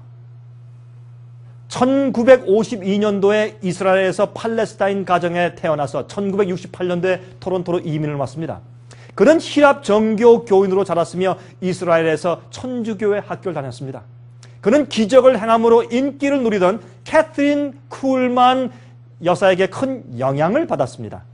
1980년대부터 플로리다주 올랜도에 있는 월드 아웃리치 센터에서 전도 활동을 시작했어요. 크리스천 위트네스 미니스트리에서 이렇게 말했습니다. 베니 힌은 로마 천주교회의 신비주의자로서 오순절파와 카리스마틱 교회들을 에큐메니칼 종교연합운동 노선에 묶어서 로마의 바티칸으로 데려가는 목적으로 일하는 목사이다. 그렇게 설명했습니다. 성경은 말하기를 마귀가 용의 입으로 짐승의 입으로 또한 거짓 선지자의 입으로 자기 부하들을 마귀가 모아오고 있다. 그렇게 성경은 설명하고 있는 것입니다.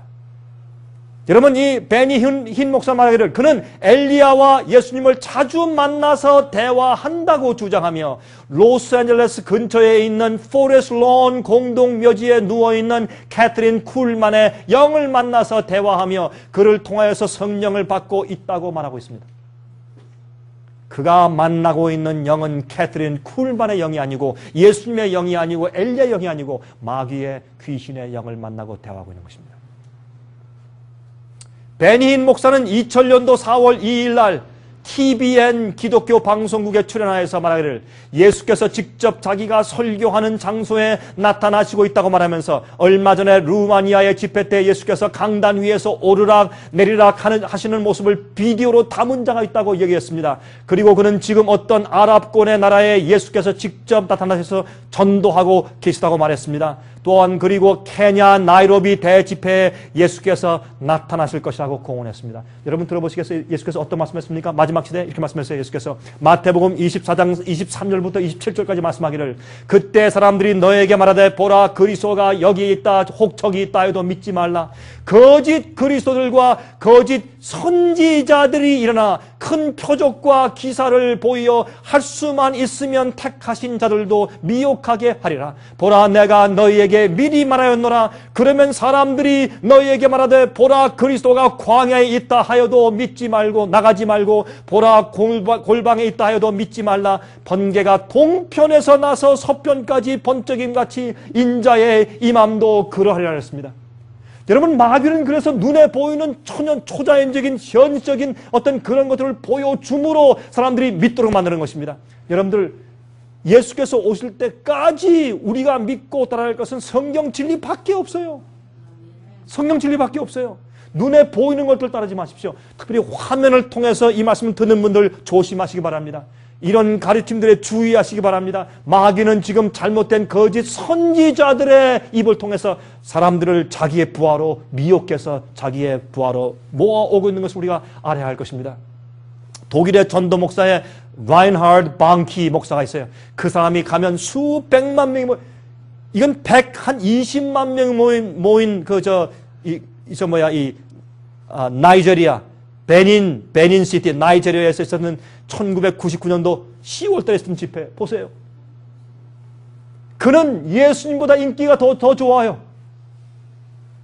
그가 설교할 때마다 사람들이 기적을 경험하고 방언을 경험하고 놀라운 영을 경험한다고 그들이 고백을 합니다. 이것이 과연 진짜 주님의 성령의 역사일까요? 여러분 이 counterfeit revival 가짜 위조 부흥이란 책을 쓴 행크 헤너그라프 목사는 말이죠. 이 사람은 바이블맨이라고 해서 LA 지방에서 남가주 지방에서 토크쇼를 하고 있는 성경에 대한 질문해오면 답변하는 그런 일을 하고 있는 목사인데 그 사람이 말하기를 그러한 모든 것들은 다 거짓 성령 부흥 운동이라고 그는 정의하였습니다. 요한계시록 14장 9절과 10절과 12절 보세요. 또 다른 천사 곧 셋째가 그 뒤를 따라 큰 음성으로 가로되 만일 누구든지 짐승과 그의 우상에게 경배하고 이마에나 손에 표를 받으면 그도 하나님의 진노의 포도주를 마시리니 그 진노의 잔에 섞인 것이 없이 부은 포도주라. 성도들의 인내가 여기 있나니 저희는 하나님의 계명과 예수 믿음을 지키는 자니라. 주님의 뜻대로 주의 계명을 지키는 품성을 가진 자, 참된 예수의 믿음을 가지고 있는 자. 무슨 일이 있어도 끝까지 십자가에 나가는 한이 있더라도 하나님 아버지의 뜻대로 살던 예수께서 가지고 사셨던 그 믿음을 가지고 지키는 자들, 이들만이 주님의 참 백성이라고 말씀합니다. 세 번째 기별에 하나님께서 세상을 향해서 경고하시는데 어떻게 해요? 하나님의 계명을 지키며 예수 믿음을 지키는 자들이 되어라. 짐승의 표를 받지 말고 그 우상에게 경배하지 말아라. 그렇게 말씀을 합니다. 여러분 이 짐승의 표는 말이죠. 이마에나 손에 표를 받습니다. 그러나 하나님의 인은 이마에만 받아요. 왜요? 이마의 표를 받는 것은 그렇게 믿기 때문에 따르는 것이 이마에 받는 것이에요. 주님의 인을, 하나님의 인을 받는 것은 그렇게 믿고 경험하기 때문에 따라서 이마에만 표를 받아요. 그런데 짐승의 표는 말이죠. 짐승은 요한계시록과 다니엘에서 말이죠. 분명히 교황권이 짐승이라고 딱 지목을 해 놓았어요. 그런데 짐승의 표하면 교황권의 권위를 말하는 것이에요. 그러므로 이 짐승의 표는 어디에 받는가 하면 이마에 받고 손에 받아요. 손에 받는다는 것은 옛날에 말이죠. 군인이나 노예, 억지로 끌려가는 자들은 손해표를 합니다. 손해 남발을 적었어요. 그러므로 손해 짐승의 표를 받는 것은 자기는 정말 그렇게 믿진 않지만 할 수 없이 끌려가요. 그렇게 안 하면은 사고 팔고 하게 하지 못하고 죽이니까, 감옥에 쳐넣으니까 자기 자식들과 가족들을 어떻게 해요? 할 수 없이 그들이 목구멍이 포독청이라 끌려가서 그렇게 믿지 않고 자기가 인정하지 않아도 살려고 할 수 없이 굴복해서 끌려가는 것이 손해표를 받는 그 모습입니다. 여러분, 많은 그리스도인들이 알면서도 지금 이 평안한 시대 마지막 환난 위에서 환난을 통과할 그런 담대한 믿음과 정말 진리를 알고 정절이 있게 처녀처럼 주님의 뜻대로 사는 영적인 경험이 없기 때문에, 지금 준비하지 않았기 때문에 앞으로 환난이 올 때 다 약해서 쓰러지고 알지만은 할 수 없이 끌려갈 수밖에 없는 그런 입장에 처하는 것을 우리가 알게 된다 그 말입니다. 자, 보세요. 짐승의 표에 대해서 잠깐 설명을 좀 드려야 돼요. 보세요. 요한계시록 13장 15절부터 18절까지 말씀했습니다. 저가 권세를 받아 그 짐승의 우상에게 생기를 주어 그 짐승의 우상으로 말하게 하고 또 짐승의 우상에게 경배하지 아니하는 자는 몇이든지 다 죽이게 하더라. 이게 무슨 말이냐? 이 우상은 눈에 보이게 어떤 우상을 만들어서 절하라, 그게 아니에요. 그러면 아무도 안 할 거예요. 누가 할 거예요, 그거?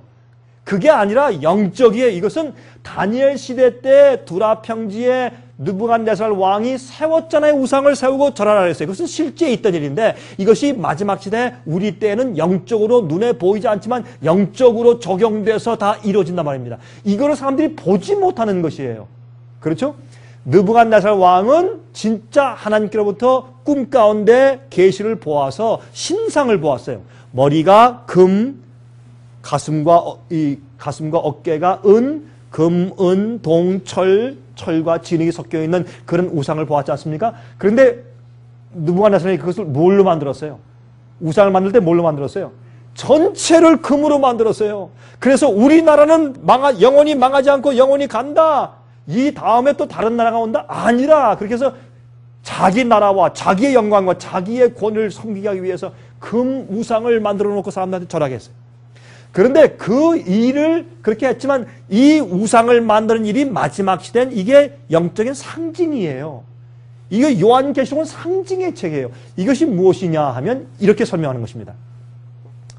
우상은 이미지예요. Image of the beast예요. 짐승의 형상이에요. 그러면 짐승이 사람들이 자기 말을 안 하면, 자기에게 경배하지 않는 자는 며칠든지 죽이려고 하는 권력이 있어요. 그러면 교황권이 자기 말을 안 듣고 자기 교회의 가르침대로 하지 않고 항거하고 반대하고 종교 개혁을 하려는 사람들 갖다가 잡아서 감옥에 쳐놓고 죽이고 화형되어서 불태워 죽이고 한 적이 있었어요. 언제입니까? 중세기.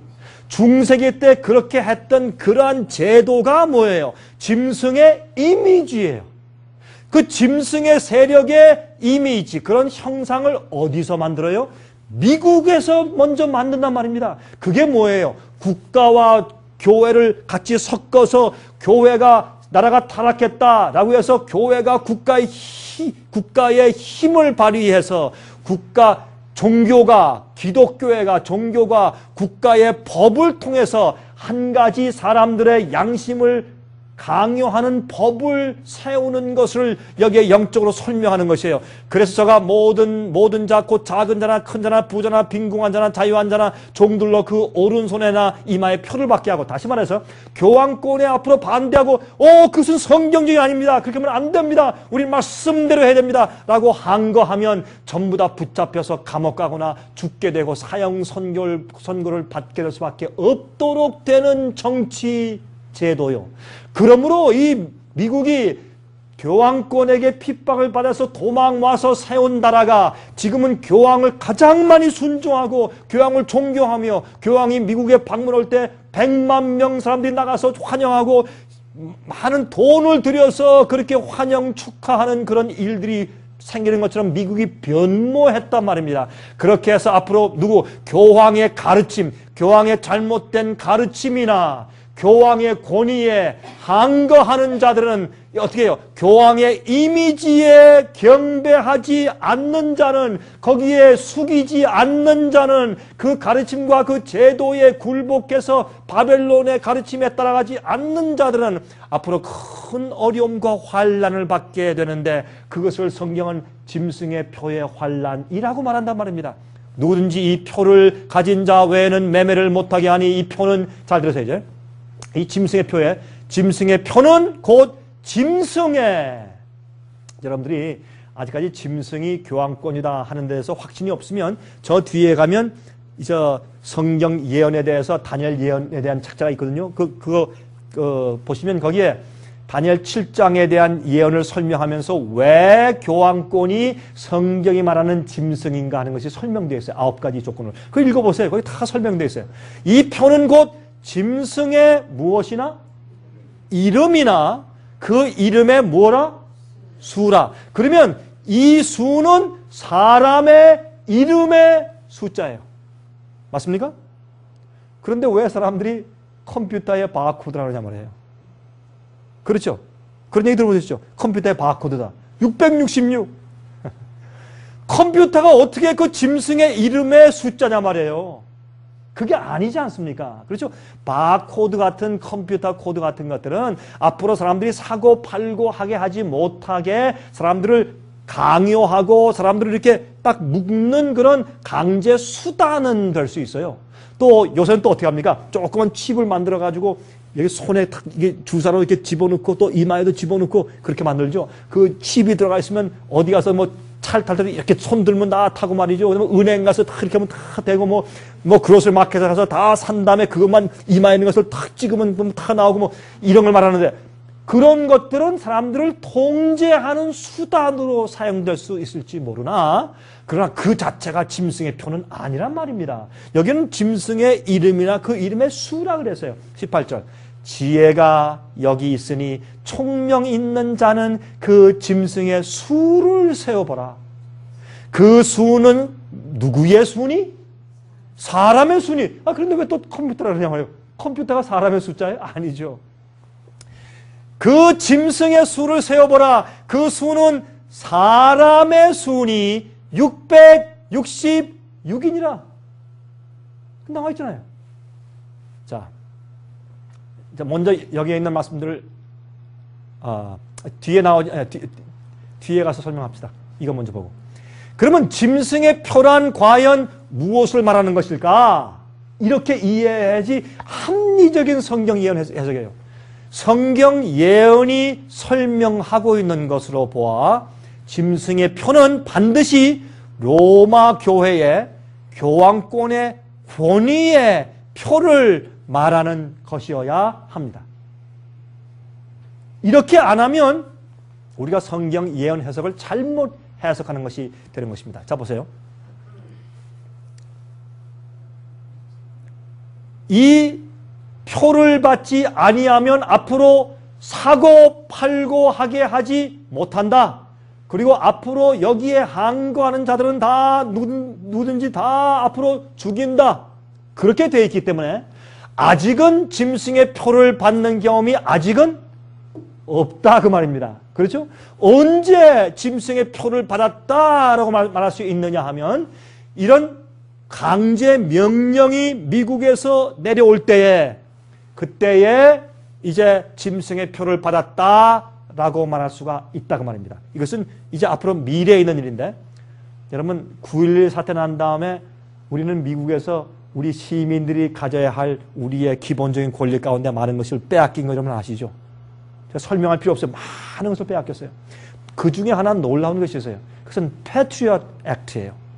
Patriot Act. 그건 애국주의 행동이라는, 그렇게 번역할까요? 그것은 비상시에 이제 미국의 대통령은 비상시에 국회의 허락 없이 어떤 이 법을 제정하고 만들 수 있는 권한을 가져요. 9.11 사태 이후에 그것이 생겼어요. 이건 놀라운 얘기입니다.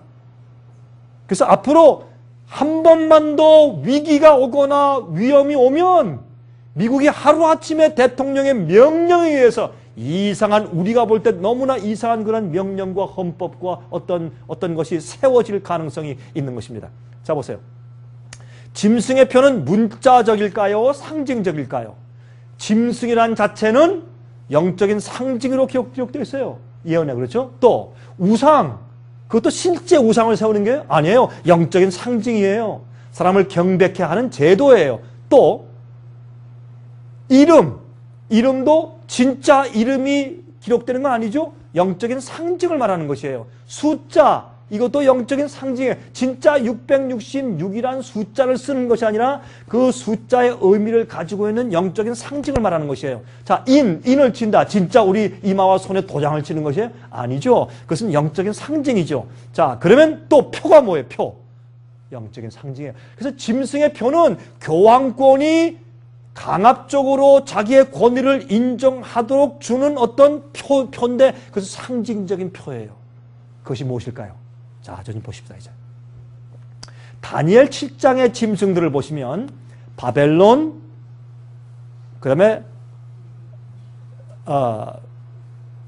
메데 페르시아, 헬라, 로마, 이렇게 네 짐승이 나오죠. 짐승이 나오는데 네 번째 짐승인 무서운 용 같은 짐승의 로마에서 10뿔이 나요. 10뿔은 로마가 스스로 내분이 생겨서 열나라로 갈라질 것을, 열국으로 갈라질 것을 말해요. 그 다음에 한 작은 뿔이 올라오는데 이 작은 뿔은 사람 같은 눈이 있고 큰 입이 있어서 큰 말을 해요. 이것은 교황권이 열국으로 갈라진 다음에 교황권이 올라오는 것을 말하는 것인데 이 작은 뿔은 성도를 핍박하고 1260년 동안 그 권세를 누리고 하나님께 참남된 말을 하고, 왜? 자기가 죄를 용서하는 권한이 있다. 그렇죠? 자기는 이 땅에 있는 하나님이다. 하나님의 대리자, 동등한 자다. 그렇게 말해서 참남된 말을 하기 때문에 이 작은 뿔은 사실은 교황권 세력, 짐승의 세력과 같은 편으로 되어 있는 것을 우리가 공부할 수 있어요. 다니엘 7장에. 그런데 요한계시록 13장의 짐승은 말이죠. 바다에서 나오는데 아까 본 그 짐승들이 한 마리의 복합적으로 섞여 있어요. 입은 사자고 몸은 표범이고 발은 곰이고, 그렇죠? 머리가 7인데 뿔이 10이에요. 이런 짐승이 나오는데 이것은 바벨론과 메데 페르시아와 헬라와 로마와 또 로마 열국들을 통해서 마귀가 역사해온 마귀의 모든 역사를 한 몸에 가지고 있는 그런 한 짐승이 나옵니다. 이 짐승이 교황권인 것을 아는 것이, 이 짐승이 성도를 핍박하고 1260년 동안 성도를 괴롭히고 하나님께 참남된 말을 하고 그런 말들을 하는 표상들이 똑같아서 작은 뿔과 이 계시록 13장의 짐승의 활동은 똑같은 것을 알기 때문에 이것은 교황권을 상징한다고 분명히 말할 수밖에 없고 더 이상 다르게 해석할 길이 없어요. 근데 두 번째 나온 짐승인 새끼양 같은 짐승인 미국이 나와서 먼저 나온 짐승인 이 짐승, 교황권을 위해서 우상을 세워주고 교황권에게 굴복하지 않는 자들에게 핍박을 하는 일을 행하는데 그것이 바로 미국이 하는 일이라, 그렇게 예언되어 있는 것이에요. 그런데 보세요. 이제 짐승의 표를 알면서 다니엘 7장의 작은 뿔을 보시면, 다니엘 7장의 작은 뿔을 보시면 이렇게 되어 있어요. 제일 처음에 다니엘 7장의 작은 뿔을 얘기할 때 보면 제일 먼저 사자가 나오고 곰이 나오고 표범이 나오고 무섭고 천리를 가진 짐승이 나오고 10뿔이 나오고 큰 말을 하고 1260년 동안 다스리고 때와 법을 변개코자 하여, 때와 법은 하나님의 법을 바꿨죠. 로마 교황권이 어떻게 바꿨습니까? 천주교에서 몇째 계명을 뺐어요? 두 번째 계명을 빼버렸습니다. 두 번째 계명은 무엇입니까? 하늘과 땅과 바다와 그 만물 가운데 있는 어떤 형상이든지 너희가 새겨서 만들지 말고 거기에 절하지 말라. 그래서 두 번째 계명을 뺐어요. 그래서 주님의 계명, 법을 그들이 변개시켰어요. 또 때와 법을, 계명 가운데 있는 타임, 시간에 관한 계명을 또 바꿨어요. 그렇게 한 것이 역사적으로 다 증명되는 것을 알 수 있어요. 그런데 요한계시록 13장의 짐승을 보면 그 특징도 똑같아요. 제일 처음에 사자 같은 입, 곰 같은 발, 표범의 몸을 가지고 용이 그에게 권세를 주어요. 10뿔이 있어요. 하나님을 회방해요. 42달 동안 다스리는데 42달은 히브리의 사람들의 사상으로 한 달은 30일이니까 30일 곱하기 42 하면 얼마나 나와요? 1260일이 나오는데 성경 예언에서 하루는 1년으로 환산하기 때문에 무엇입니까? 1260년을 다스려요. 똑같아요.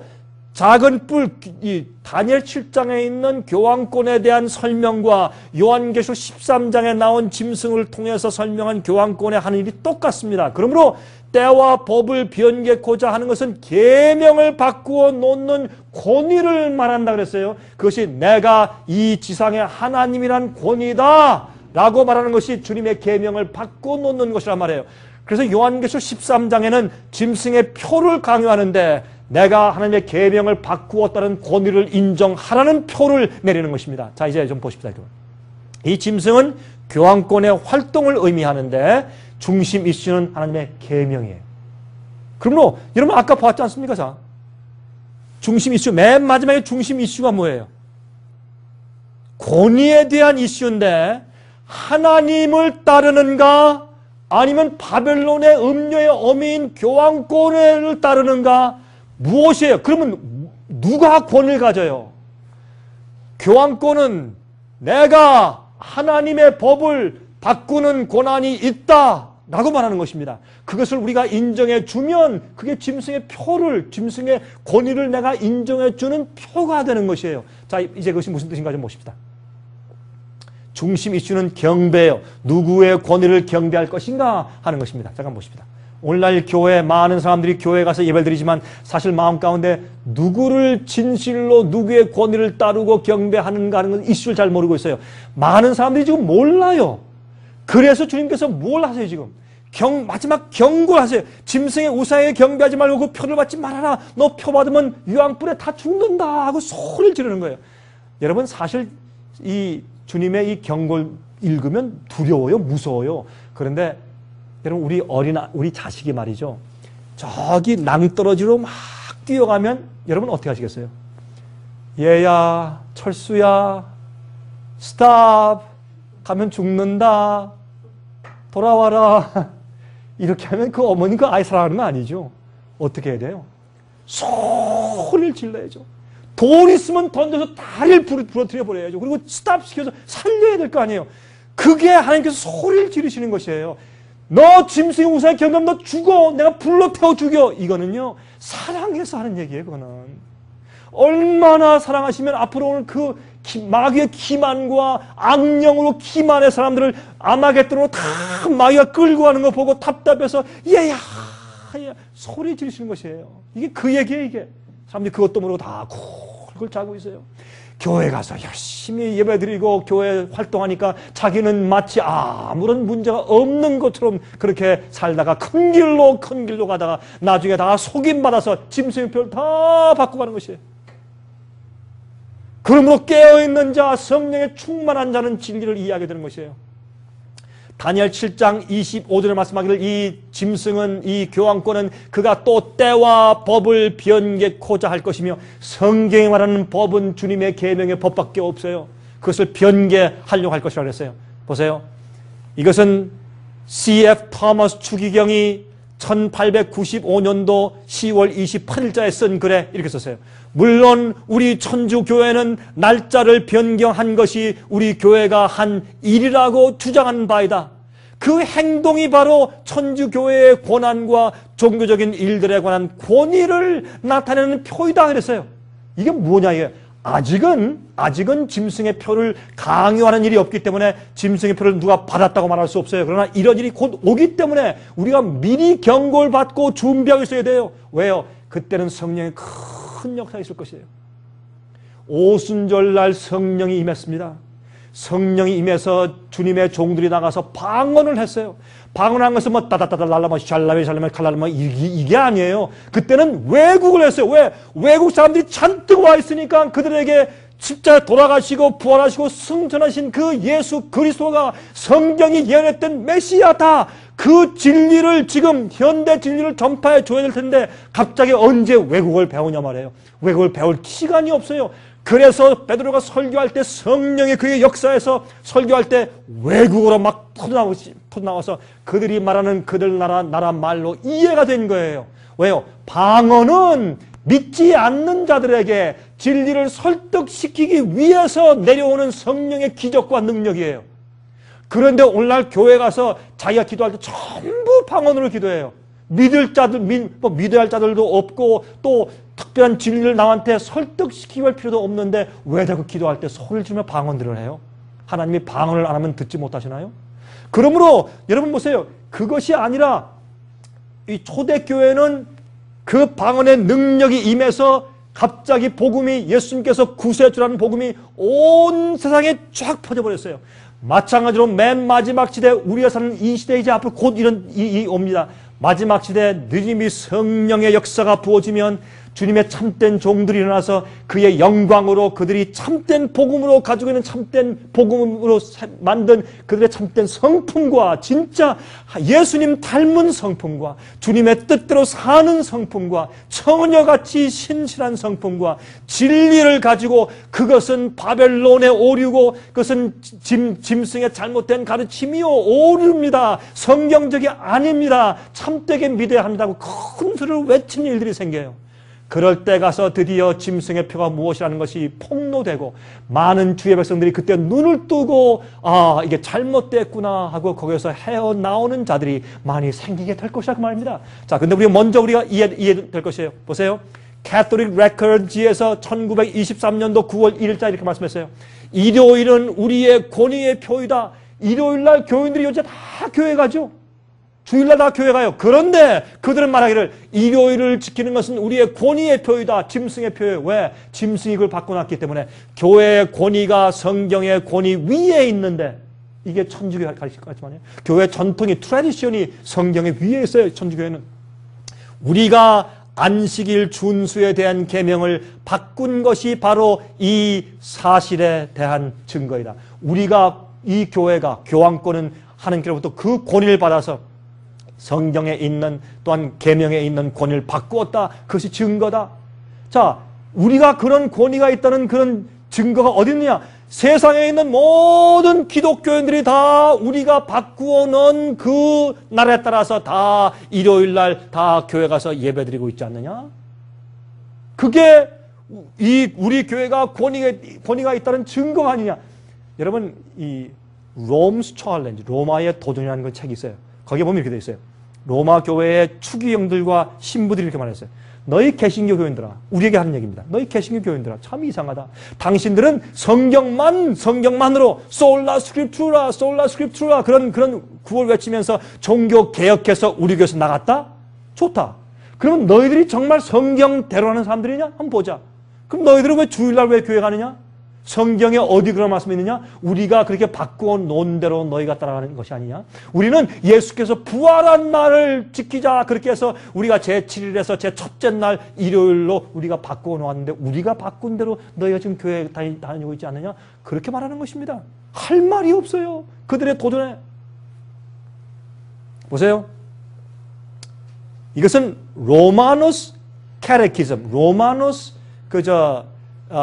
교리문답집 1867년도 3장에 이런 말씀이 있어요.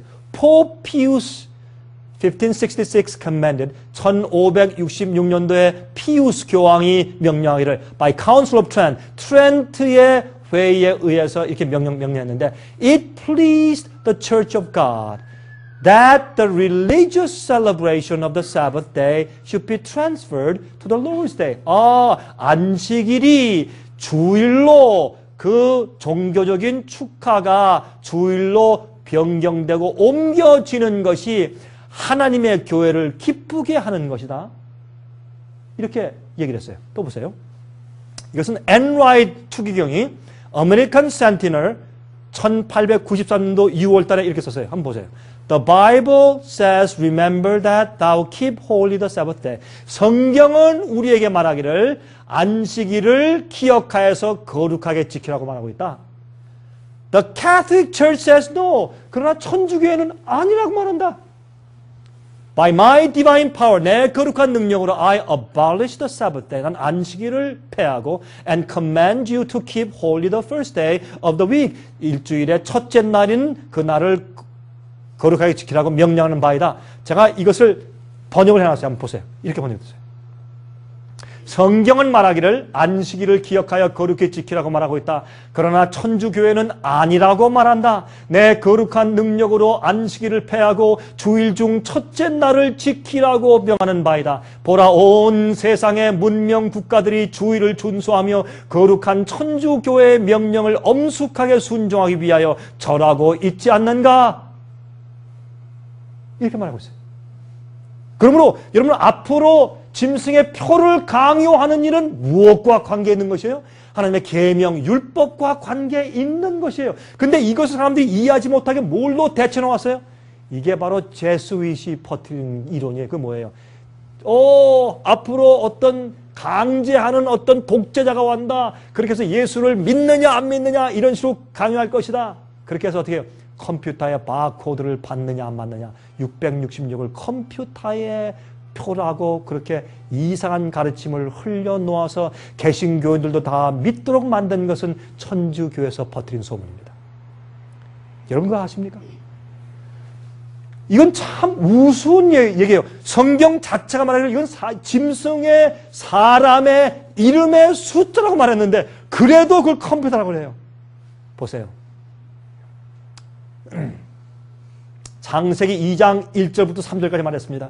천지와 만물이 다 이루니라. 하나님의 지으시던 일이 일곱째 날이 이를 때 마치니 그 지으시던 일이 다함으로 일곱째 날에 안식하시더라 그랬습니다. 하나님이 일곱째 날을 복주사 거룩하게 하셨으니 하나님께서 일곱째 날을, 특별한 날을 복주사 거룩하게 하셨으니 이는 하나님이 그 창조하시며 만드시던 모든 일을 마치시고 이날에 안식하셨습니다 그랬어요. 자, 보세요. 출애굽기 20장 8절부터 11절 보십시오. 안식일을 기억하여 거룩히 지키라. 엿새 동안은 힘써 내 모든 일을 행할 것이나 제7일은 너희 하나님 여호와의 안식일인즉 너나 내 아들이나 내 딸이나 내 남종이나 내 여종이나 내 육축이나 내 문 안에 유하는 객이라도 아무 일도 하지 말라. 이는 엿새 동안에 나 여호와가 하늘과 땅과 바다와 그 가운데 모든 것을 만들고 제7일에 쉬었음이라. 그러므로 나 여호와가 안식일을 복되게 하여 그 날을 거룩하게 하였느니라 그랬습니다. 자, 그러면 한 번 말이죠. 제가 어떤 장로님과 대화를 하는데 제가 이 얘기를 한 번 했더니 그분이 그래요. 아니 목사님 무슨 말씀 하시는 겁니까? 그거는 십자가에서 이미 패했죠. 패하고 이미 예수께서 부활하신 날인 그 주일을 우리가 좀 축하해서 우리가 예배드리는 거 아니겠습니까? 무슨 그런 말씀 하십니까? 그렇게 얘기를 해요. 아, 그렇습니까?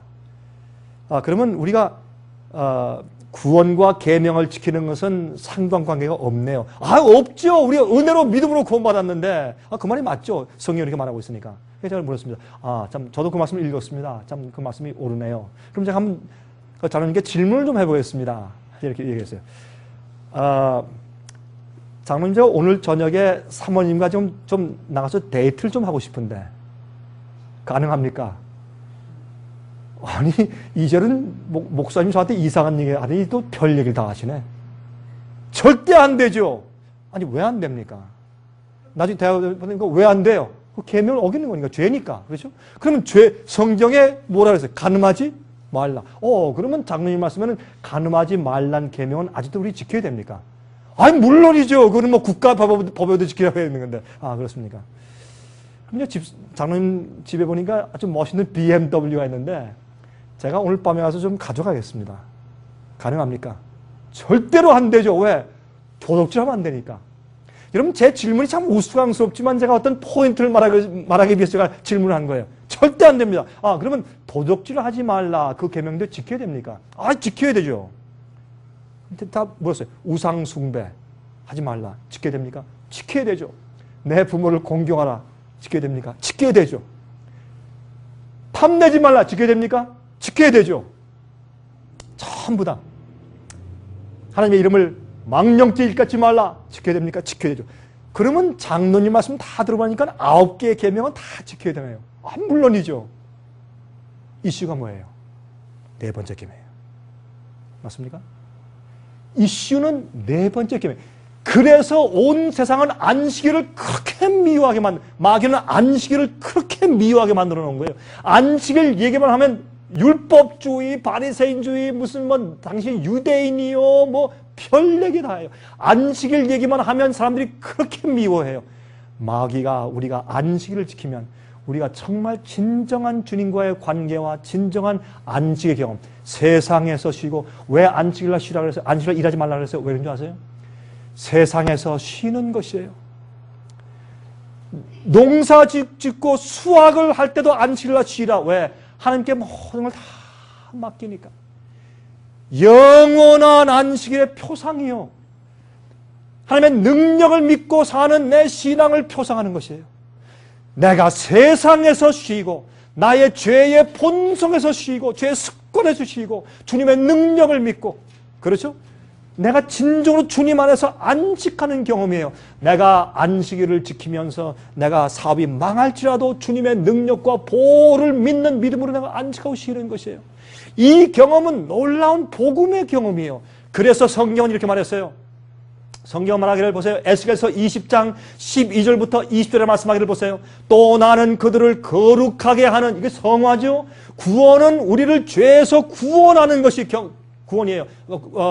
구원이에요. 또 나는 그들을 거룩하게 하는 여호와인 줄 알게 하려 내가 내 안식일을 주어 그들과 나 사이에 표징을 삼았다. 인을 삼았다. 표를 삼았다 그랬어요. 그러니까 우리를 거룩하게 해요. 어떻게 해요? 죄에서 쉬고, 우리 자신에게서 쉬고, 세상에서 쉬고, 마귀의 역사에서 쉬고, 하나님의 능력 속에 우리가 창조받았으니까, 그것이 그렇게 해서 하나님께서 우리가 하나님의 안식 속에 쉴 때에, 주님의 성령의 능력 속에 쉴 때에, 하나님의 약속과 진리의 말씀을 믿으며 그 안에 쉴 때 우리 속에 안식이 있는 것입니다. 우리가 죄로부터 깨끗해지고 거룩해지는 것이에요. 우리가 24시간 동안 주님만을 위해서 시간을 바치고 굴복할 때 성령께서 충만히 역사해서 우리를 깨끗하고 거룩하게 만들어 주시는 것이에요. 그래서 하나님이 내가 너를 만들고 너희는 내 백성이라는 표가 뭐예요? 내가 그 표로 너희에게 안식을 주었다. 안식을 지키는 것은 하나님께서 우리를 거룩하게 만드시는 역사의 표상이에요. 20절 또 나의 안식일을 거룩하게 할지어다. 이것이 나와 너희 사이의 표징이 되어 너희로 내가 여호와 너희 하나님인 줄 알게 하리라 하였었노라 그랬어요. 이렇게 못 박아 두셨어요. 그러면 성경에는 하나님의 인이 있어요. 또한 짐승의 인이 있어요. 그러므로 이것은 뭐의 싸움이에요? 경배, 누구의 권위에 내가 굴복하느냐는 경배의 싸움이고, 또한 하나님의 계명에 대한 이슈예요. 이 사실을 사람들이 이해하지 못하고 전부 다 이 예언 해석을 다르게 해석을 해놔서 별의별 해석이 다 있어요. 짐승의 표가 뭐냐? 히틀러네, 히틀러. 아니 히틀러하고 짐승의 표가 무슨 상관이 있어요? 어떤 사람은 짐승의 표 666을 얘기하면서 또 아브라함 링컨에 갖다 붙이는 사람도 있고, 아브라함 링컨과 666과 무슨 상관이 있어요? 별 가르침이 세상에 많이 있는 것을 우리가 알 수 있게 돼요. 그래서 하나님께 영광을 돌리라, 심판하실 시간이 이르렀으니 창조주를 경배하라고 말하는 것이에요. 여러분, 우리가 창조주를 어떻게 경배해요? 하나님이 나를 창조하셨다는 것을 어떻게 경배해요? 내가 엿새 동안 하늘과 땅과 바다와 그 가운데 있는 모든 만물을 창조하고 제7일날 쉬었으므로 너희도 제7일에 쉬라. 그래서 하나님이 세상의 창조주고 나를 창조하신 것을 기억하고 인정하고 내가 주 앞에 표시하는 것은 안식일을 준수하는 것이라고 성경이 말하고 있어요. 그거밖에 없어요. 보세요. 그래서 짐승의 이름의 숫자가 666이죠. 짐승은 교황권인데 교황권이 수백 명이에요. 그리고 전부 다 이름이 달라요. 피우스 6세, 뭐 요한 바오로 2세, 뭐 베네딕트 16세 이름이 다 다르니까 교황이 공식적으로 표현하는 공식적인 오피셜 네임이 있어요. 그 오피셜 교황의 네임이 뭐냐? Vicarius Filii Dei예요. 이것은 교황의 3층 면류관, 하늘과 땅과 지옥을 다스린다는 것을 의미하는 3층 면류관 앞에 기록된 것인데, 그것은 Vicarius Filii Dei예요. 이건 Vicarius란 말은 로마 라틴 말로 그것은 대리자라는 뜻이고, Filii Dei, 하나님의 아들의 대리자, 그런 뜻이에요. 다시 말해서 이 세상의 교회 가운데 있는 하나님의 아들이다. 하나님 되신 그 대리자라고 말하는 것입니다. 근데 여러분 라틴 말에 우리도 늘 쓰지만은 X 하면 숫자가 얼마예요? X 하면 얼마예요? 10. V 하면 얼마예요? 5. I 하나는 1. 2개 하면 2. 3개 하면 3. 그렇죠? 또 V자 오른쪽에 또 I 하나 쓰면 얼마예요? 6. 그 다 숫자가 있잖아요. 라틴 말에는 숫자가 있어요. 그러므로 그 짐승은 사람인데 그 사람의 이름의 숫자를 좀 세봐라. 그러면 666이 나온다. 이렇게 설명해 놓았어요.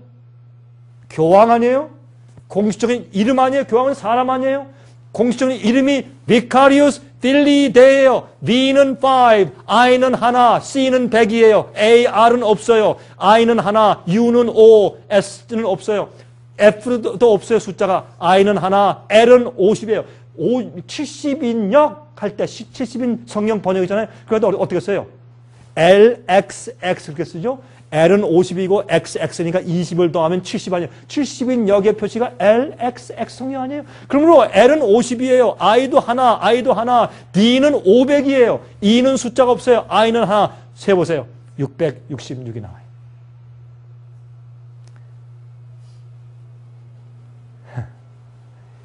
이렇게 말고 다르게 해석할 길이 없어요. 죽었다 깨어나도 이 예언은 이거 이외에 다르게 해석할 수가 없어요.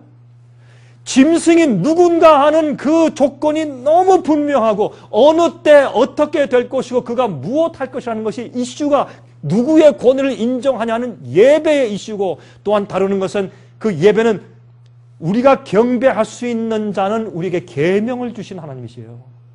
그 계명을 바꿀 수 있는 권위가 있으면 그 사람도 하나님이에요. 누구의 권위를 인정하냐 말이에요. 그래서 교황권을 인정하는 표는 교황권이 바꿔놓은 계명을 바꿔놓은 그 날에 준수하는 것이 교황의 권위를 인정하는 표다. 그렇게 그들이 말하고 있는 것입니다. 그 다음에 보시면 지금은 추수하는 시기인데 요한계시록 14장 14절부터 16절까지 보시면 이 하나님께서 이 세상을 향해서 마지막으로 호소하시는 소리 지르시는 마지막 경고의 그 기별을 기록하신 다음에 그 직후에 뭐가 나온지 아세요? 보세요. 그 직후에 나오기를 또 내가 보니 흰 구름이 있고 구름 위에 사람의 아들과 같은 이가 앉았는데 예수님이시죠. 그 머리에는 금면류관이 있고 그 손에는 이한 낫을 가졌어요. 왜 낫을 가지고 있습니까? 짐승의 표를 가진 자와 하나님의 표를 가진 자 이 두 사이를 어떻게 해요? 알곡과 가라지를 하나님께서 추수하세요. 두 무리를 추수하세요. 그렇죠? 또 다른 천사가 성전으로부터 나와서 구름 위에 앉은 이를 향하여 큰 음성으로 외쳐가로되 내 낫을 휘둘러 거두라. 거둘 때가 이르러 땅의 곡식이 다 익었음이로다 하니 구름 위에 앉으신 이가 낫을 땅에 휘두름에 곡식이 거두어지니라. 이제 곧 추수가 있는 것이에요. 추수가 있는 것이에요.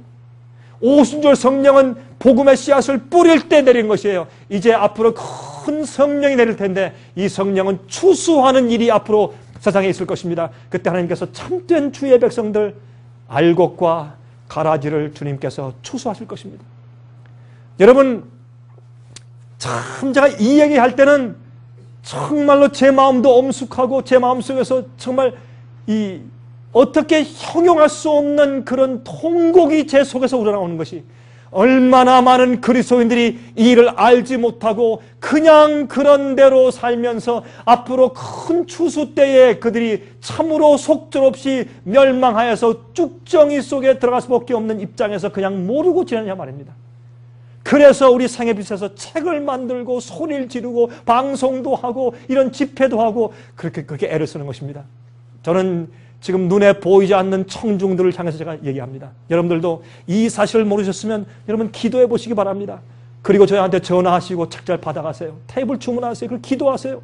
제 말이 성경적이 아니면 버리세요. 그러나 이 말씀이 정말 성경적이면 여러분들 회개하셔야 돼요. 그리고 말씀과 진리대로 사셔야 돼요. 왜냐하면 여러분들의 영혼은 얼마나 귀한 것인지, 영혼이 사는 것과 영혼이 멸망당하는 차이는 이건 이루 말할 수 없는 큰 차이예요.